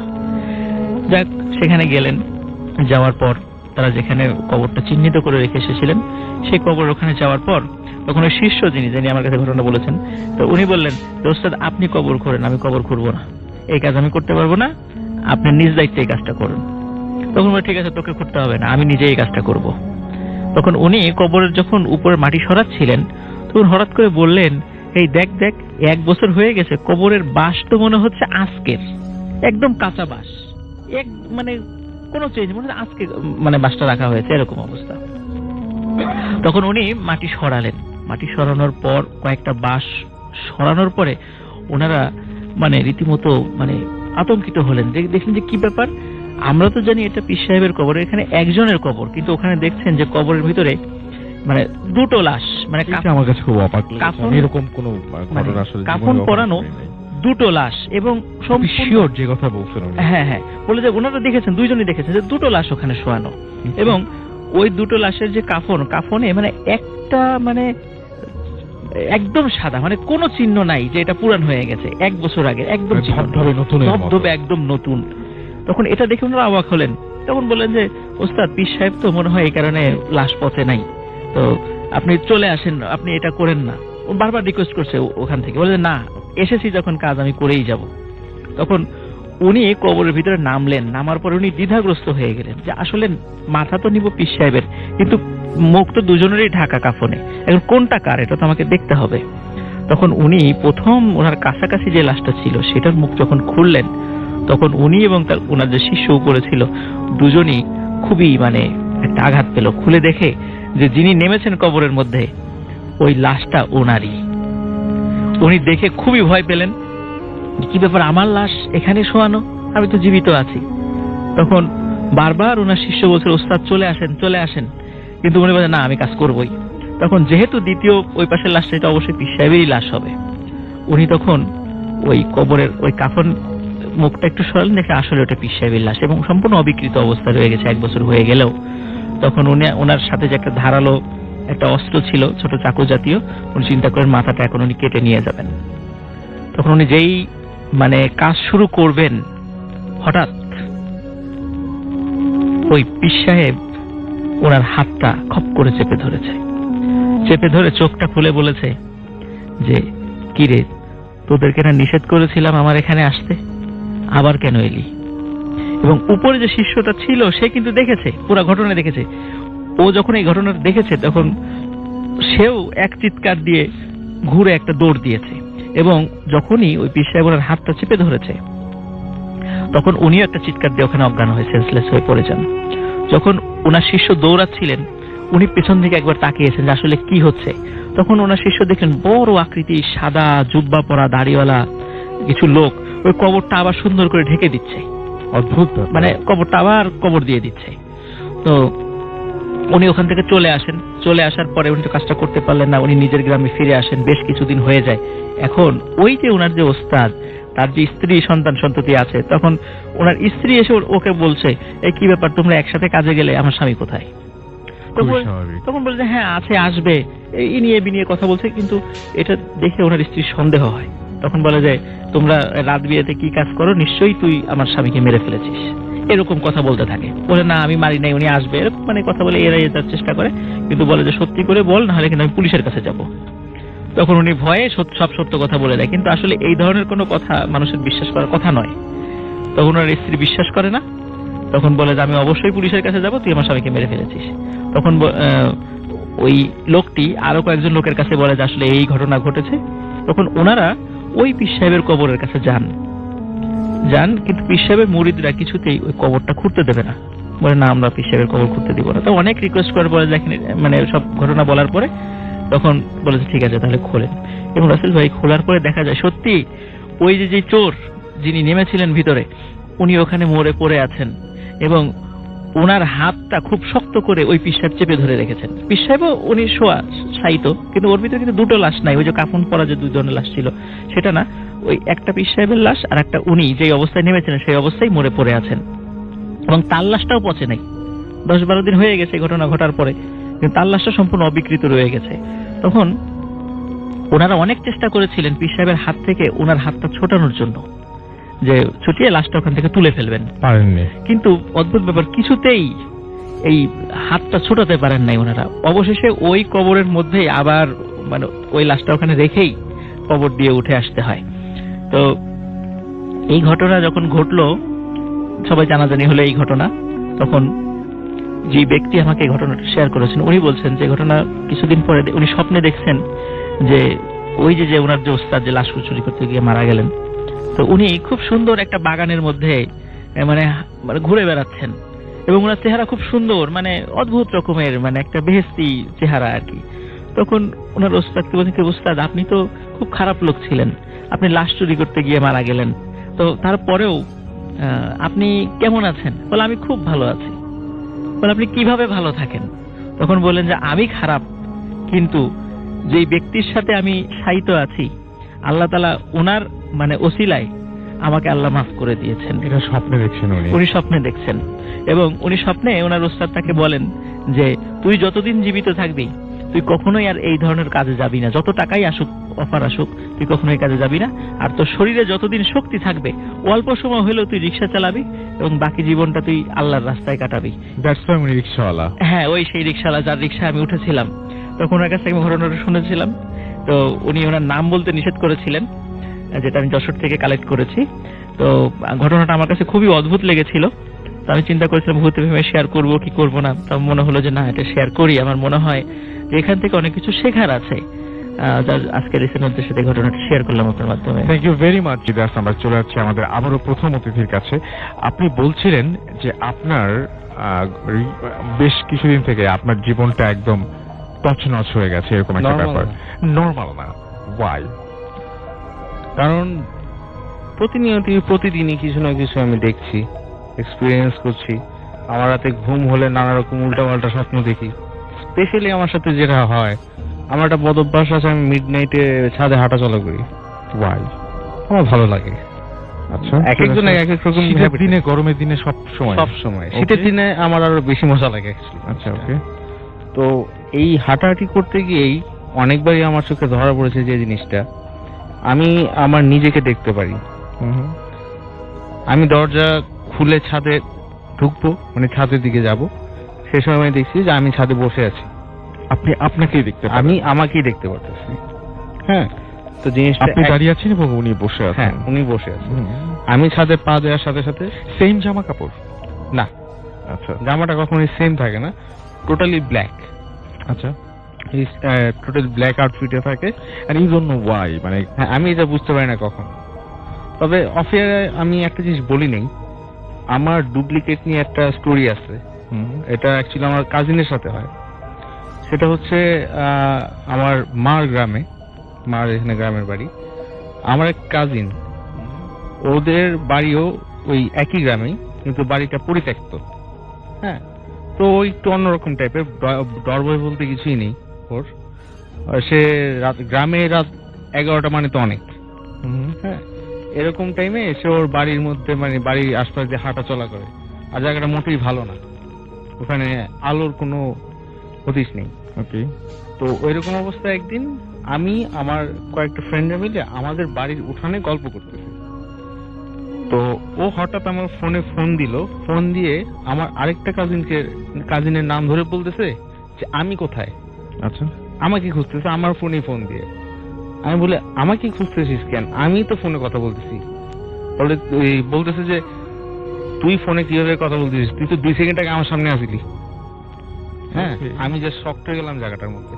আমি বলি দেখ, ফাইজলামি করিস না, আমি এখান থেকে 1 ঘন্টা ধরে বসে আছি এদিকে, আমরা সবাই গল্প করতেছি, তো তাড়াতাড়ি আয়। কোত্থেকে 2 মিনিটের মধ্যে দৌড়ায় মানে আসলো। আমি দেখতেছি অনেক দূরের থেকে যে ও টর্চ লাইট বাড়ি মারতেছে, টর্চ লাইটটা জ্বলতেছে না কোনো কারণে। তো আসলো, আসার পর যে এটা বললো সেটা হচ্ছে ওর বাড়ির সামনে দিয়ে হাঁটাচলা করতেছিল। ওদের বাড়িতে একটা আম গাছ আছে। হ্যাঁ, আম গাছের নিচে দাঁড়িয়েছিল। হঠাৎ দেখে আমি ওর সামনে। তো আমাদের ওই গ্রামটাতে একটা জায়গা আছে, এটাকে ডাঙ্গার পাড় বলে। এটার খুব মানে খারাপ একটা হিস্টোরি আছে, যুদ্ধের সময়কার হিস্টোরি। এখানে অনেক ছোট বাচ্চাদের মেরে ভালো হয়েছে। যাই হোক, আমরা প্রতিনিয়ত দেখা গেলে গ্রামে গেলে ওই জায়গাটায় যে বসি, আমরা এইসব ডর ভয়ে মানে বেশি একটা কেয়ার করি না এইসব স্টোরি গুলোকে। তো আমি ওকে নাকি বলছি যে চল আমরা ডাঙ্গার পাড়ে যে বসি, ওখানে গিয়ে গল্প করি। তো আমি নাকি ওকে নিয়ে গিয়েছি। হ্যাঁ, একসাথে বসলাম, অনেকক্ষণ গল্প করলাম। তো হঠাৎ এক সময় আমাকে বললো যে তুই স্মোক করবি। আমি কোনো উত্তর দিইনি। তো ও আমাকে বললো মানে স্মোক কর, আমি তোর বের করে দিই। ও সিগারেটটা প্যাকেট থেকে বের করে আমার ওর নিজের মুখে ধরাবে। হ্যাঁ, তো যেই নাকি আগুনটা ধরিয়ে, সিগারেটটা ধরিয়ে আমার কাছে দিবে, সাথে সাথে দেখে আমি নাই ওর সামনে। আশপাশে তাকায়, কোনো জায়গায় নেই। এত তাড়াতাড়ি আমার ভ্যানিশ হয়ে যাওয়ার ভ্যানিশ হয়ে যাওয়ার কোনো মানে ইম্পসিবল, আমার হ্যাঁ। মতন ওয়েটের একজন মানুষ, রাইট। ঠিক আছে, ইম্পসিবল এটা। আরেকটা জিনিস, আপনার কোনো সময় ভয় লাগে না এরকম যে এই যে আপনি বললেন যে আপনার ফ্যামিলিতে এই ব্যাপারটা আছে এবং আপনার জীবনে কখনো কোনো ধরনের অসুখ করে না, এই ব্যাপারটা ভয় লাগে না আপনার মাঝে মাঝে ভাবতে যে স্বাভাবিক মানুষের সাধারণত জ্বর সর্দি কোনো না কোনো সময় কিছু না কিছু কোনো সময় না কোনো সময় হয়েছে? হ্যাঁ হ্যাঁ, আপনার এখন আপনি তো মোটামুটি আপনাকে কি মোটামুটি মাঝ বয়সের কাছাকাছি বলা যায়? হ্যাঁ তা বলা যায়। তা বলা যায়। এখনো পর্যন্ত আপনার কোনো অসুখ হয় নাই, এটা খুবই না, আমার অদ্ভুত এখনো পর্যন্ত ব্যাপার। কোনো রকমই মেজর কোনো কিছুই হয়নি। ঠান্ডাও খুব কম, দেখা গেছে আমি সারাদিন বৃষ্টিতে ভিজেছি, হয়তো রাত্রে আধা ঘন্টার জন্য আমার একটু নাক দিয়ে পানি পড়বে, জাস্ট এর চেয়ে বেশি কখনোই কিছু হয়নি আমার। কখনো কোনো ধরনের কিছু আর হয় না? ভয়ের যে বিষয়, এবং এটা আপনার ফ্যামিলিতে সবাই জানতেনি যে হ্যাঁ এটা জানে যে এটা কিছু আমার হবে না? আমার বিষয়েও মানে আপনি যে প্রোটেক্টেড সামহাউ, হ্যাঁ। এটা সবাই জানে। এটা সবাই জানে যে আমার আশপাশ যে কোনো সময় ডেঞ্জার কোনো সময় থাকবে না, আমি যেখানে থাকবো সেখানে কোনো ক্ষতি হতে পারবে না। আর ভয় ব্যাপারটা কি বলছিলেন যেন? আর ভয়ের ব্যাপারটা হচ্ছে অ্যাকচুয়ালি আমি নিজে কখনো ভয় পাইনি এই পর্যন্ত, এখনো পর্যন্ত ভয় পান নাই? আমার লাইফে আমি কোনো কিছু দেখে ভয় পাইনি। হ্যাঁ আমার ফোবিয়া আছে, আমার ব্লাড ফোবিয়া আছে। ফোবিয়া আমার ব্লাড দেখলে, ব্লাড বলতে সব রকম সব সময় না, দ্যাট ইজ ডিফারেন্ট থিং। হ্যাঁ ওটা অন্য একটা প্রবলেম। বাট এছাড়া যে ভয় পাওয়া, হ্যাঁ বোম ফুটলে যেরকম ভয় পায়, অনেক হয়েছে না যে রাজনীতির সময় ইলেকশনের সময় বোম ফুটতেছে, দৌড়াদৌড়ি করতেছে, ভাঙচুর করতেছে, আমি নর্মালি হাঁটতেছে, আমার কোনো সময় কেয়ারই করি না যে আমার পায়ের সামনে একটা বোম ফুটতে পারে বা আমার গায়ে কিছু লাগতে পারে। এবং আপনি যে এই যে অশরীর যা কিছু এইগুলো নিয়ে কোনো সময় ভয় পান নাই? না, এগুলি নিয়ে আমি কখনোই ভয় পাইনি। কখনোই ভয় পান নাই। খুবই অদ্ভুত আপনার জীবন এবং খুবই অন্যরকম, এবং আপনার বুকের মাঝখানে যে পাথরের ঘটনাটা বললেন এটা আমার আজীবন আমার মনে হয় যে আমার মনে থাকবে। এবং আপনি বলছেন যে আপনার ফ্যামিলির প্রত্যেকেরই এই ব্যাপারটা আছে। হ্যাঁ। খুবই উইয়ার্ড। এবং এক্সরে করার পরে ধরা পড়েছিল, রাইট? এটা এক্সরে করার পর ধরা পড়েছে। এবং ডাক্তার অপারেশন করতে চেয়েছিল, আপনি রাজি হন সেটা নাই? হ্যাঁ আমার আপনার বাবা বেসিক্যালি রাজি হন নাই। রাজি হন। এবং সামহাউ সেই পাথরটা আপনাদের প্রোটেক্ট করছে বলে আপনারা বিশ্বাস করেন। এটাই। Thank you very much. আমরা চলে যাব আমাদের প্রথম অতিথির ঘটনায়। আপনার নামটা প্লিজ একটু বলবেন, তারপর আপনার ঘটনায় যাব আমরা। আসসালামু আলাইকুম লিসনার্স, আমি পিন্টু, এসেছি ঢাকা পুরানাপল্টন থেকে। ওকে। আমার ঘটনায় চলে যাচ্ছি। এটা আমার নতুন বাসা কেন্দ্রিক একটি ঘটনা।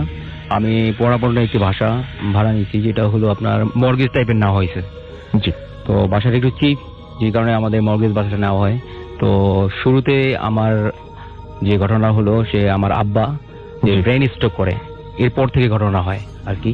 আপনার বাবা হঠাৎ করে কি ব্রেন স্ট্রোক করেন, কোনো কারণ চাই নাকি? একটা কারণটা আমরা পরে বুঝতে পারছি, হয়তো কোনো একটা কারণ আছে। আচ্ছা, ওকে। তো ব্রেন স্ট্রোকের পর থেকে ঘটনাগুলো আগে শুরু করি আমি। আচ্ছা জি। আমাদের 3টা রুম আছে। একটা ডাইনিং স্পেস আমার ছোট ভাই ইউজ করে, আর আরেকটা রুম আব্বা আম্মা শেয়ার করে, আর একটা রুম আমি আমার ওয়াইফ শেয়ার করতেছি। তো আব্বা ব্রেন স্ট্রোকের পরে আমরা ওনারে আর কি ফেব্রুয়ারি মাসের দিকে আমরা ওনাকে আর কি সিআরপি তে ট্রান্সফার করি, ওখানে আর কি ট্রিটমেন্টের জন্য পাঠানো হয়। আচ্ছা। আমার ছোট ভাই সহকারে আম্মা ওইখানে থাকে আর কি। তো যে কারণে বাসাটা আর কি খালি হয়ে যায়, আমার ওয়াইফ একা থাকবে, যে কারণে আমি ভাবলাম যে একা বাসায় থাকবে, তো ওর বাবার বাড়িতে পাঠিয়ে দিই। আচ্ছা। এরপর থেকে আমি আমার বাসায় আমি থাকা শুরু করি আমার এক ফ্রেন্ডের সাথে, ওর নাম আতিক, আমার সাথে সবসময় থাকা শুরু করে। তো প্রথম থেকে যেটা হয়, আমি যখনই রাতে, আমি অনেক সময় আর কি রাত জেগে আর কি মোবাইল ইউজ করি, আর ইউরোপিয়ান ফুটবল আমি খুব ফলো করি, যে কারণে আমার খেলা দেখতে হয়। তো রাত জাগার ফলে দেখা যায় যে একদিন প্রথম দিন থেকে আর কি শুরু হয়েছে, যেটা হলো যে কোনো একটা মহিলা, আমি বুঝতে পারি না যে মহিলাটা, আমি বুঝতে পারতেছি না, ফার্স্ট আমার সামনে থেকে মুভ করে আমার রুমে বা অন্যান্য রুমে মুভ করতে থাকে। তো ওই দিন যেদিন আমার ফ্রেন্ড ছিল সাথে, ও ছিল আমার আব্বা আমার রুমে, আমি ছিলাম আমার রুমে। জি। তো আমার রুমে দেখলাম যে এরকম একটা মহিলা আমার সামনে থেকে মুভ করতেছে খুব ফাস্ট, আমি চেহারাটা বুঝতে পারি না। ঠিক ওই পাশের রুমও আমার ফ্রেন্ড, ও এটাই বুঝতেছে।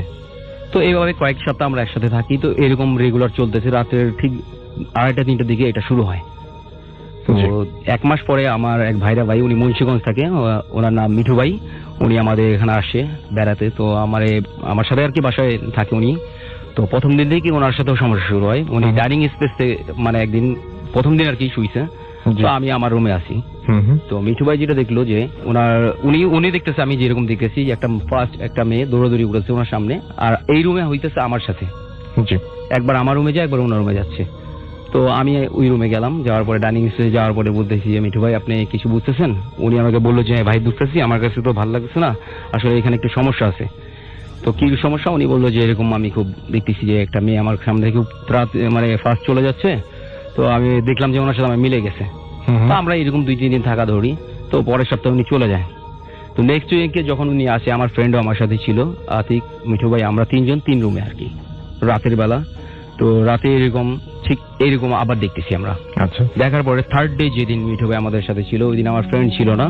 তো আমি কি বললাম যে আমি আমার রুমে না শুয়ে আমি আব্বা আমার রুমে শুয়েছি, আর মিঠু ভাই ডাইনিং স্পেসটা শুয়েছে।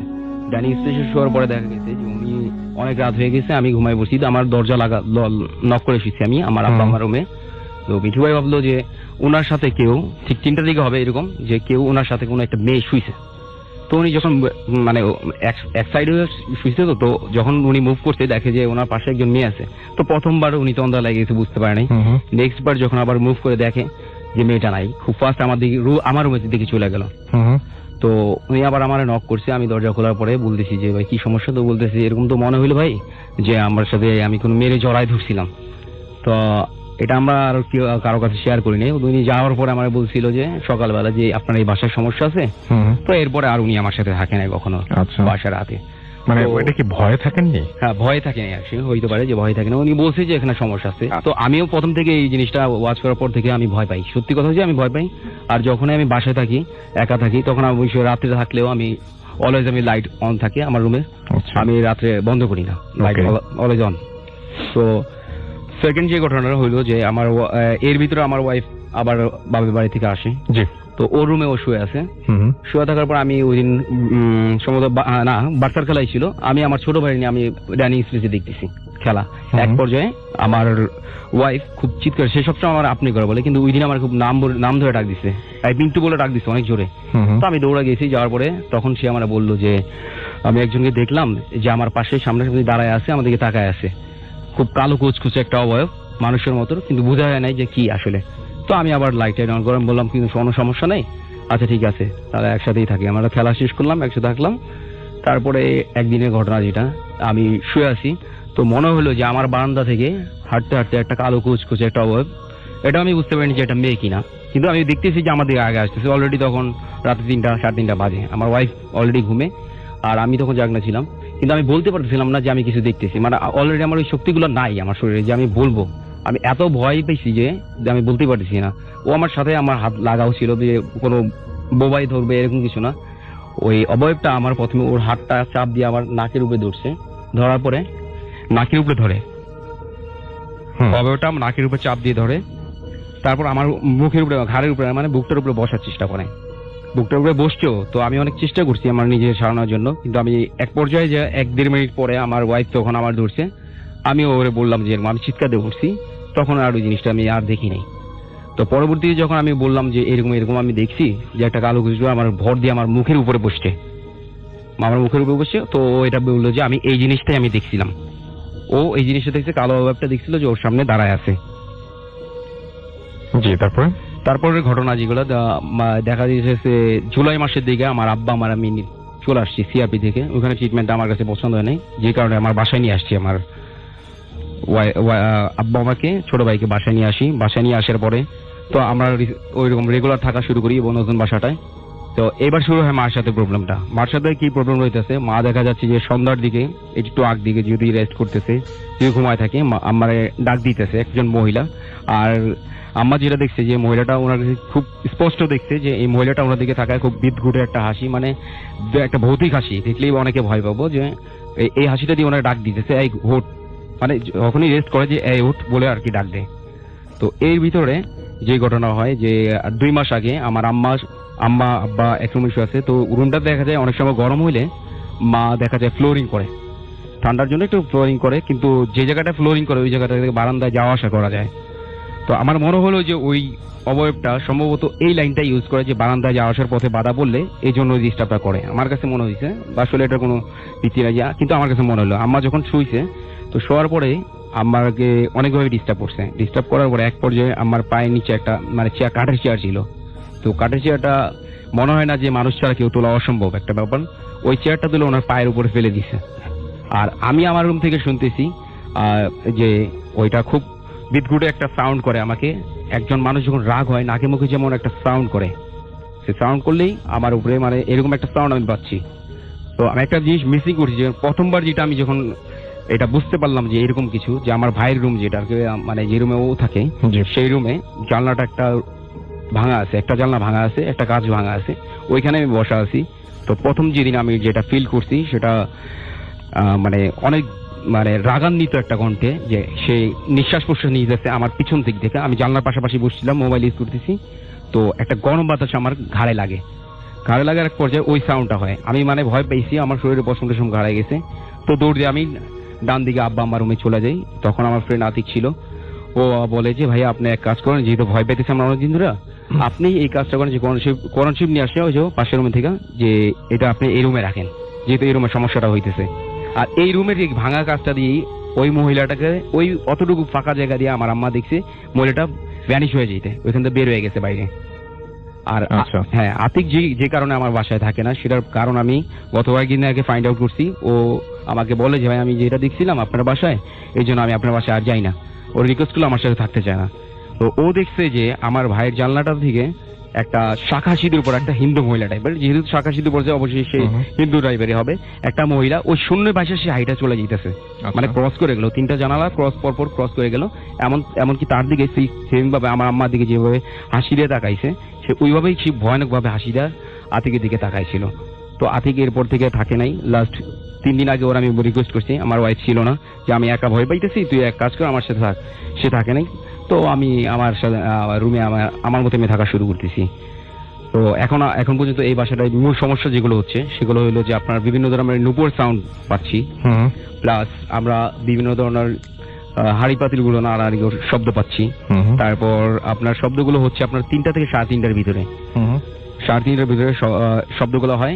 আর প্রত্যেক দিনই কোনো না কোনো নতুন ভাবে কাউরে ভয় দেখানোর চেষ্টা করছে। আমার বাসায় যারা থাকছে আজ পর্যন্ত সবাই এটা এক্সপিরিয়েন্স করছে। ওকে, হ্যাঁ। সো দিস ইজ আর আমার আব্বার ব্যাপারটা হলো যে উনি খুব সিনসিয়ার লোক, যে উনি একজন গভর্নমেন্ট এমপ্লয়ার। তো ওনার কোনো কিছু ভুল হওয়ার কথা না। ওনাকে আমি চেষ্টা করছি অনেক কিছু ভাবে জিজ্ঞেস করার, যে আব্বা আপনি কিছু দেখছেন কিনা, যে হয়তো এটার কারণেও হইতে পারে। তো এই বাসার একটা আমার কাহিনী আমি যেটা জানতে পারছি, যে আমাদের আগের ভাড়াটিয়া যে ছিল উনিও মর্গেজ টাইপের নিছে, একটু কমে ভাড়া নিছে। তো ওনার আব্বাও প্রথম মাসে ঢোকার পরে ব্রেন স্ট্রোক করে, ব্রেন স্ট্রোক করার পরপরই কিছুদিন পরে মারা যায়। এই ব্রেন স্ট্রোক ওনার বাবাও করে? ওনার আব্বাও করছেন। তখন নিশ্চয়ই আপনার ফার্স্ট টাইম রিয়েলাইজ করতে পারলেন যে এটা আসলে, হ্যাঁ, এটা জানার পরে আমি করছি, মানে নরমাল কিছু না, মানে আপনার বাবার যে ব্যাপারটা ঘটেছে এবং সেটা খুব অল্প সময়ের মধ্যে তার জীবনেও ঘটলো। তো ভাইয়া সবচেয়ে মানে সন্দেহজনক ব্যাপার যেটা, বাড়িয়ালি যার সাথে কন্ট্যাক্টটা হয়েছে আমাদের, উনি কিন্তু কিছুদিন পরেই বাসাটা লিভ করছে। তো কি কারণে কিছু বলে নাই, কোনো ভাড়াটিয়া বলে যায় না এখন পর্যন্ত। তো ওনার মাধ্যমে জানি নাই, কিন্তু এটা আমি আরেকজনের কাছ থেকে জানতে পারছি যে সম্ভবত আমার রুমে বা আমার আব্বার রুমে যে কোনো একজন মানে মেয়ে ফাঁসি নিয়েছে এর আগে, এটা হইতে পারে। তো আব্বাকে জিজ্ঞেস করার পরে আব্বা তো স্পিচ চলে গেছে ব্রেন স্ট্রোকের পরে।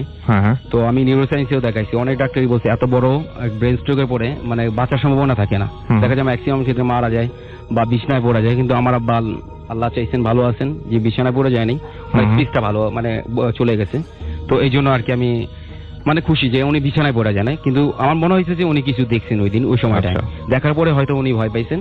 আর ওনার কোনো ব্যাপারে কোনো ভুল না, আমি ছোটবেলা থেকে উনি কখনো দেখি নাই যে কোনো কিছুতে ভুল করছেন অফিসে যাওয়ার সময়। তো ওই দিন খুব ভোরবেলায় উঠছেন, ব্রেন স্ট্রোকটা মানে পরপরই উনি ভোরবেলা উঠছেন। তো অফিসে চলে যখন যায় ওনার মানি ব্যাগ ভুল হওয়ার চান্স নেই, আর ওনার মানি ব্যাগ আমরা কখনো ধরি নাই, বা উনি মানি ব্যাগ ফেলাই যাবেন না কখনো।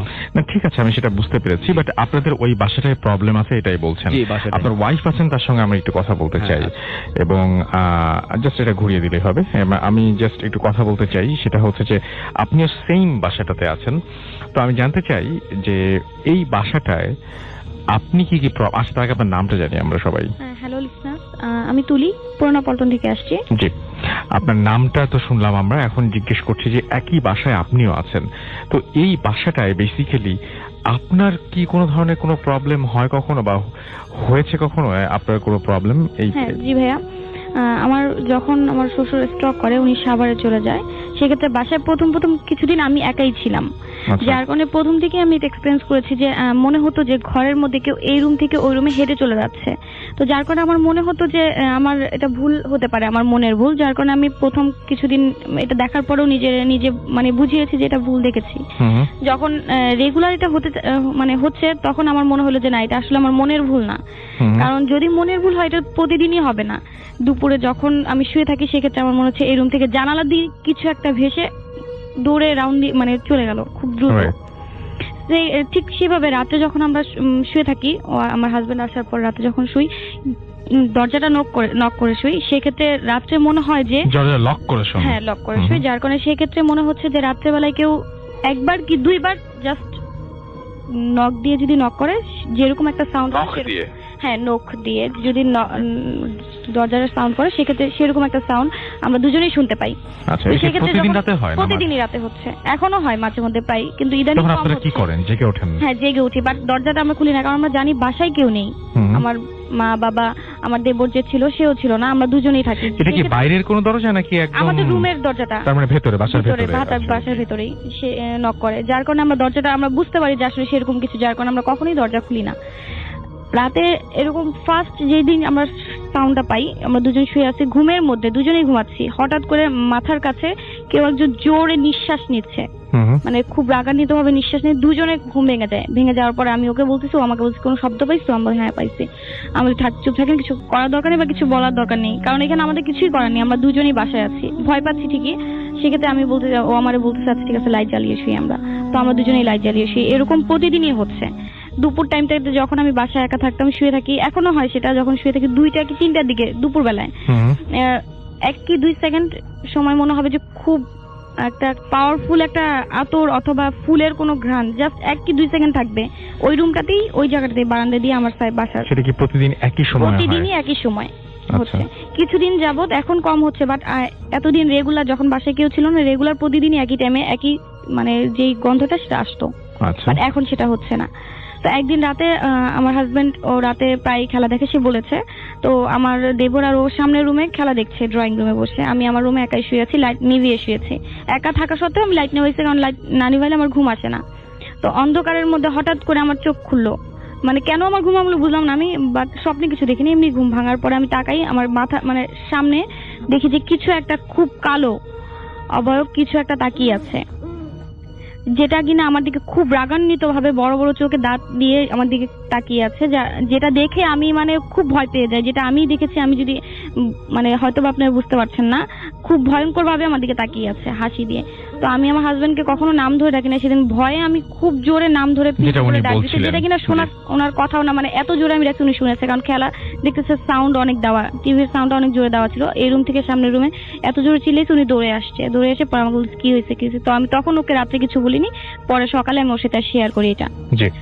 সেদিনে আমি ফার্স্ট লাইভ কিছু একটা দেখেছি, বাট এমনিতে প্রতিদিনই আমি দেখতেছি এই রুম থেকে এই রুমে কিছু একটা দৌড়ে চলে যাচ্ছে। আচ্ছা, এই যে বাসাটায় আছেন আপনারা, এই বাসাটায় সবচাইতে অনেক কিছু এক্সপেরিয়েন্স করছেন, কিন্তু সবচাইতে কোন জিনিসটা বেশি ভয় লাগে, যেটা আপনি টলারেট করতে পারেন না, বা যেটা আপনি চান যে এখনই বন্ধ হয়ে যাক, এরকম কি আছে?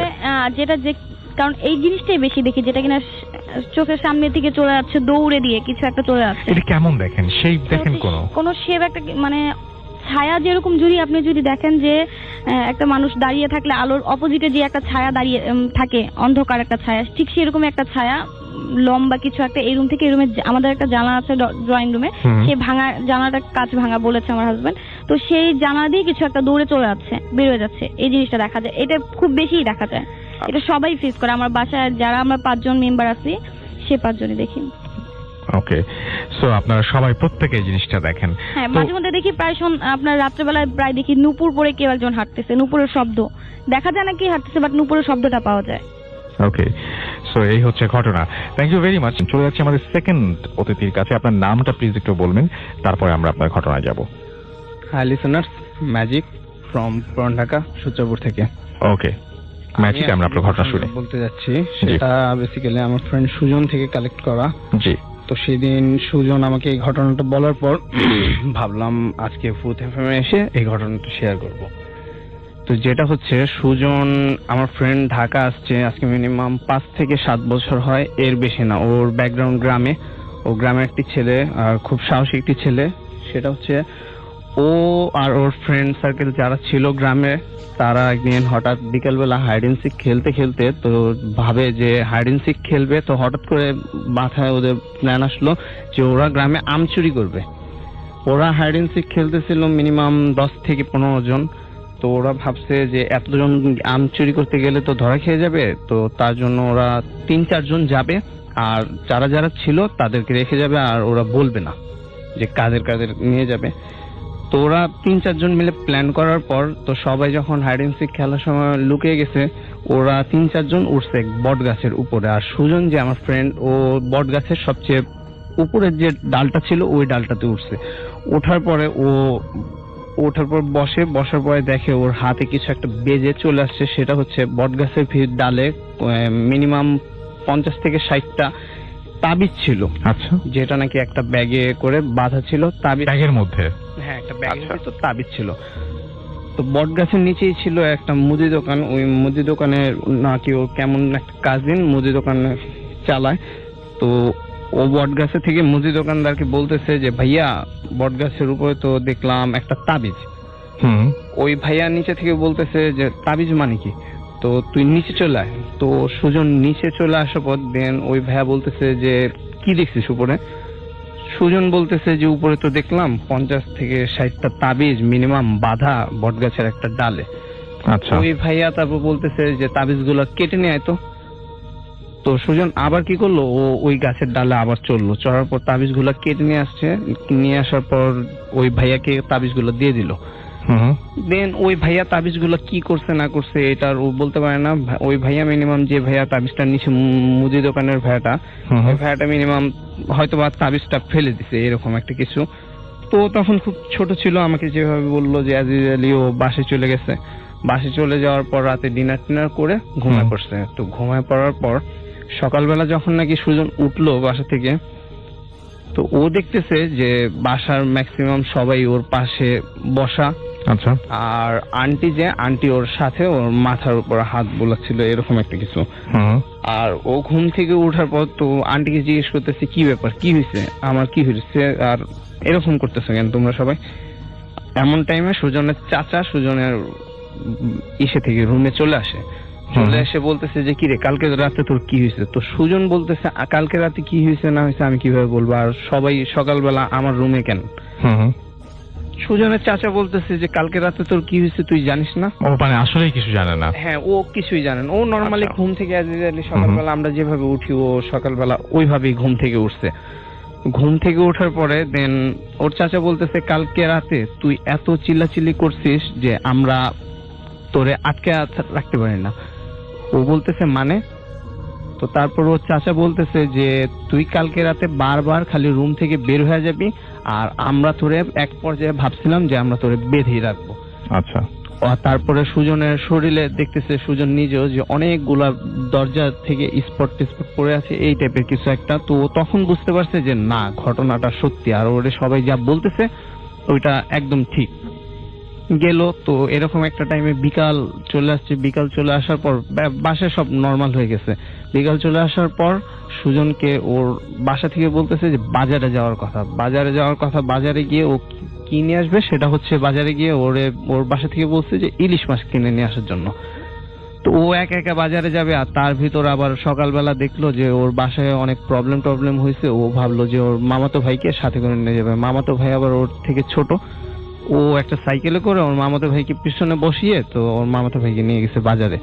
বাজার থেকে আসার সময় বাজারে গিয়ে ইলিশ মাছ কিনছে। কেনার টাইমে ইলিশ মাছটি ছিল ওর মামাতো ভাইয়ের কাছে। ইলিশ মাছ, আর ওর মামাতো ভাই ছিল ওর সাইকেলের পিছনে। তো ইলিশ মাছটি নিয়ে আসার সময় আর ও ইলিশ মাছ ধরেনি, এটা আগেই বলে রাখা ভালো। তো আস্তে আস্তে এমন একটা টাইমে ওর মামাতো ভাই পাশে ছিল, মানে যে রোডটা দিয়ে আসতেছে সেই রোডের ডান পাশে ছিল হলো একটা খাল। ওর মামাতো ভাই বলতেছে ভাইয়া দেখছো? তো ও বলতেছে যে কি? তো বলতেছে খালে দেখো। ওর মামাতো ভাই ওরে বলতেছে যে খালে দেখো।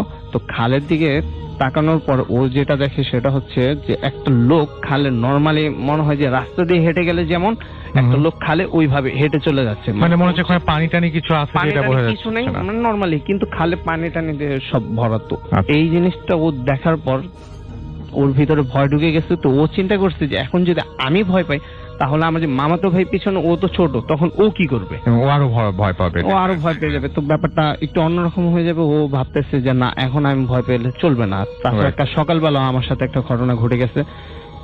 তো ও না ভয় না পেয়েও না পাওয়ার মতো করে মাথাটা নিচ করে সাইকেল নরমালি যেভাবে চালানোর কথা সেভাবে চালিয়ে চলে যাচ্ছে। হঠাৎ করে আবার ওর কি যেন মনে হলো যে একটু তাকাই।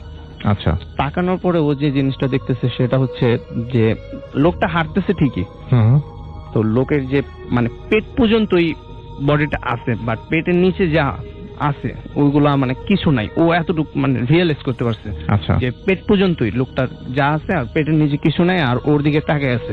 তো এই জিনিসটা দেখে ওরা কিছু না বলে নর্মালি বাসায় চলে আসছে, আর মামাতো ভাইকে অত কিছু একটা বুঝতে দেয়নি। তো বাসায় চলে আসার পর ও আন্টিকে ইলিশ মাছটা দেওয়ার নাকি মানে ওই ইলিশ মাছটা যতটুকু ধরছে সেটা হচ্ছে ওর মামাতো ভাই হাতে থেকে নিয়ে ইলিশ মাছটা আন্টির হাতে দিছে, জাস্ট এতটুকু ও ইলিশ মাছটা ধরছে। আচ্ছা। তো মজার ব্যাপার হচ্ছে ওর মামাতো ভাইয়ের কাছে মানে ইলিশ মাছটা ছিল, মামাতো ভাইয়ের শরীরে ইলিশ মাছের কোনো গন্ধ নেই। তো ও রাতে নাকি একবার গোসল করছে, দেন তাও নাকি ওর শরীরে প্রচুর ইলিশ মাছের গন্ধ। তো আন্টি ওরে বলতেছে কি তোর থেকে তো ইলিশ মাছের গন্ধ ছোটেই না, আচ্ছা তুই কি গোসল করিস নাই? তো ও বলতেছে যে আমি অলরেডি একবার গোসল করছি, আমি নিজেও গন্ধ পাইতেছি, তো এখন আরেকবার গোসল করে আসি। ও পুকুরে গিয়ে আবারও গোসল করছে, দেন রাত 10টা না 11টার সময় জানি আবারও পুকুরে, মানে মোট ওর 2 থেকে 3 বার গোসল করা কমপ্লিট। ওর শরীরে থেকে ইলিশ মাছের গন্ধ যাইতেছে না। আন্টি তখনই বুঝতে পারছে যে কোন একটা ঝামেলা আছে, কোন একটা ঝামেলা আছে।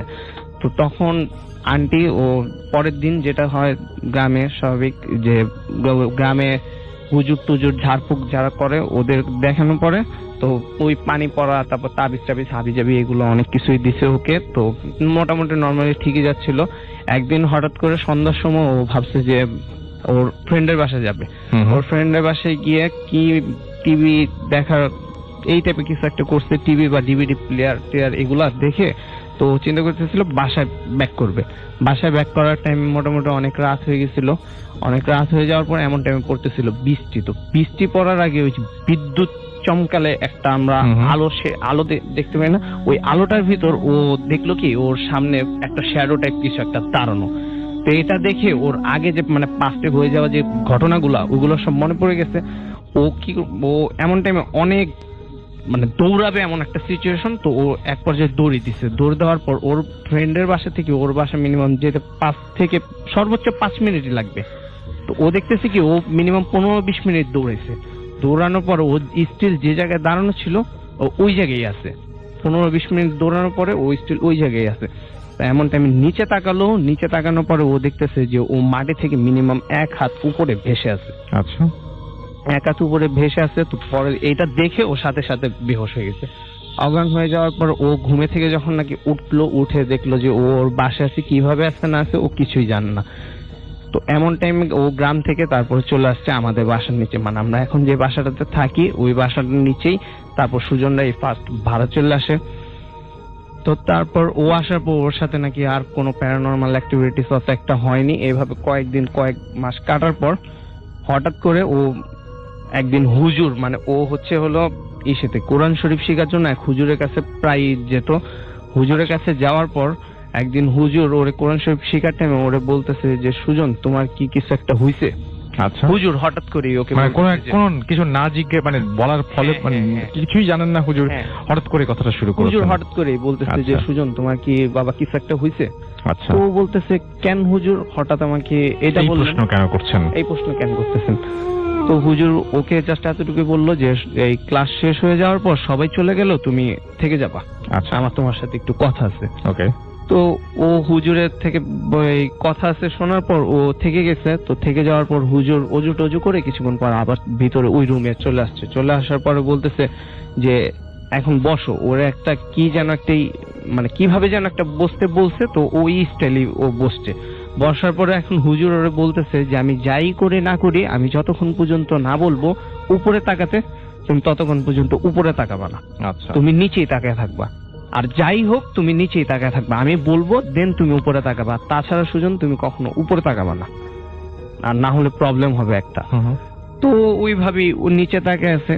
তো নিচে তাকানোর পরে হুজুর ওর যে পাস্টে যে ঘটনাগুলো ঘটে গেছে, এই যে এইটা ওইটা মানে ইলিশ মাছে থেকে শুরু করে ও যে বৃষ্টির ভিতরে যা যা হইলো, হুজুর ও দেখলো কি যে হুজুর মানে হুবহু সেগুলো বলছেন, ওই সেগুলোই বলে দিচ্ছে। আচ্ছা। আর এমন একটা টাইমে হুজুরের চারপাশে থেকে এমন স্মেল, সুন্দর স্মেল আসতেছিল। তো ও এটা দেখে না ওর অনেক ইচ্ছে হইতেছিল যে উপরে তাকানোর জন্য, আর হুজুর কি করতেছে মানে একটা কিউরিওসিটি কাজ করে ওর ভিতরে। তো সেটার জন্য ও আর উপরে তাকায়নি, যেহেতু হুজুর ফার্স্টেই বলে দিয়েছিল যে কখনো উপরে তাকাবো না। দেন কিছুক্ষণ পরে হুজুর ওকে বললো যে এবার তাকাও। তাকানোর পরে দেখে যে হুজুরের জায়গায় আছে, তো হুজুরকে বলতেছে যে আপনি এগুলা কিভাবে জানেন, আপনাকে তো আমি এগুলা শেয়ার করিনি, আপনি জানলেন কিভাবে এগুলা? তো হুজুর তখন ওকে একটাই কথা বললো যে তুমি বাসে চলে যাও, আর আমি জানলাম কিভাবে এই প্রশ্নটা কখনো করবা না।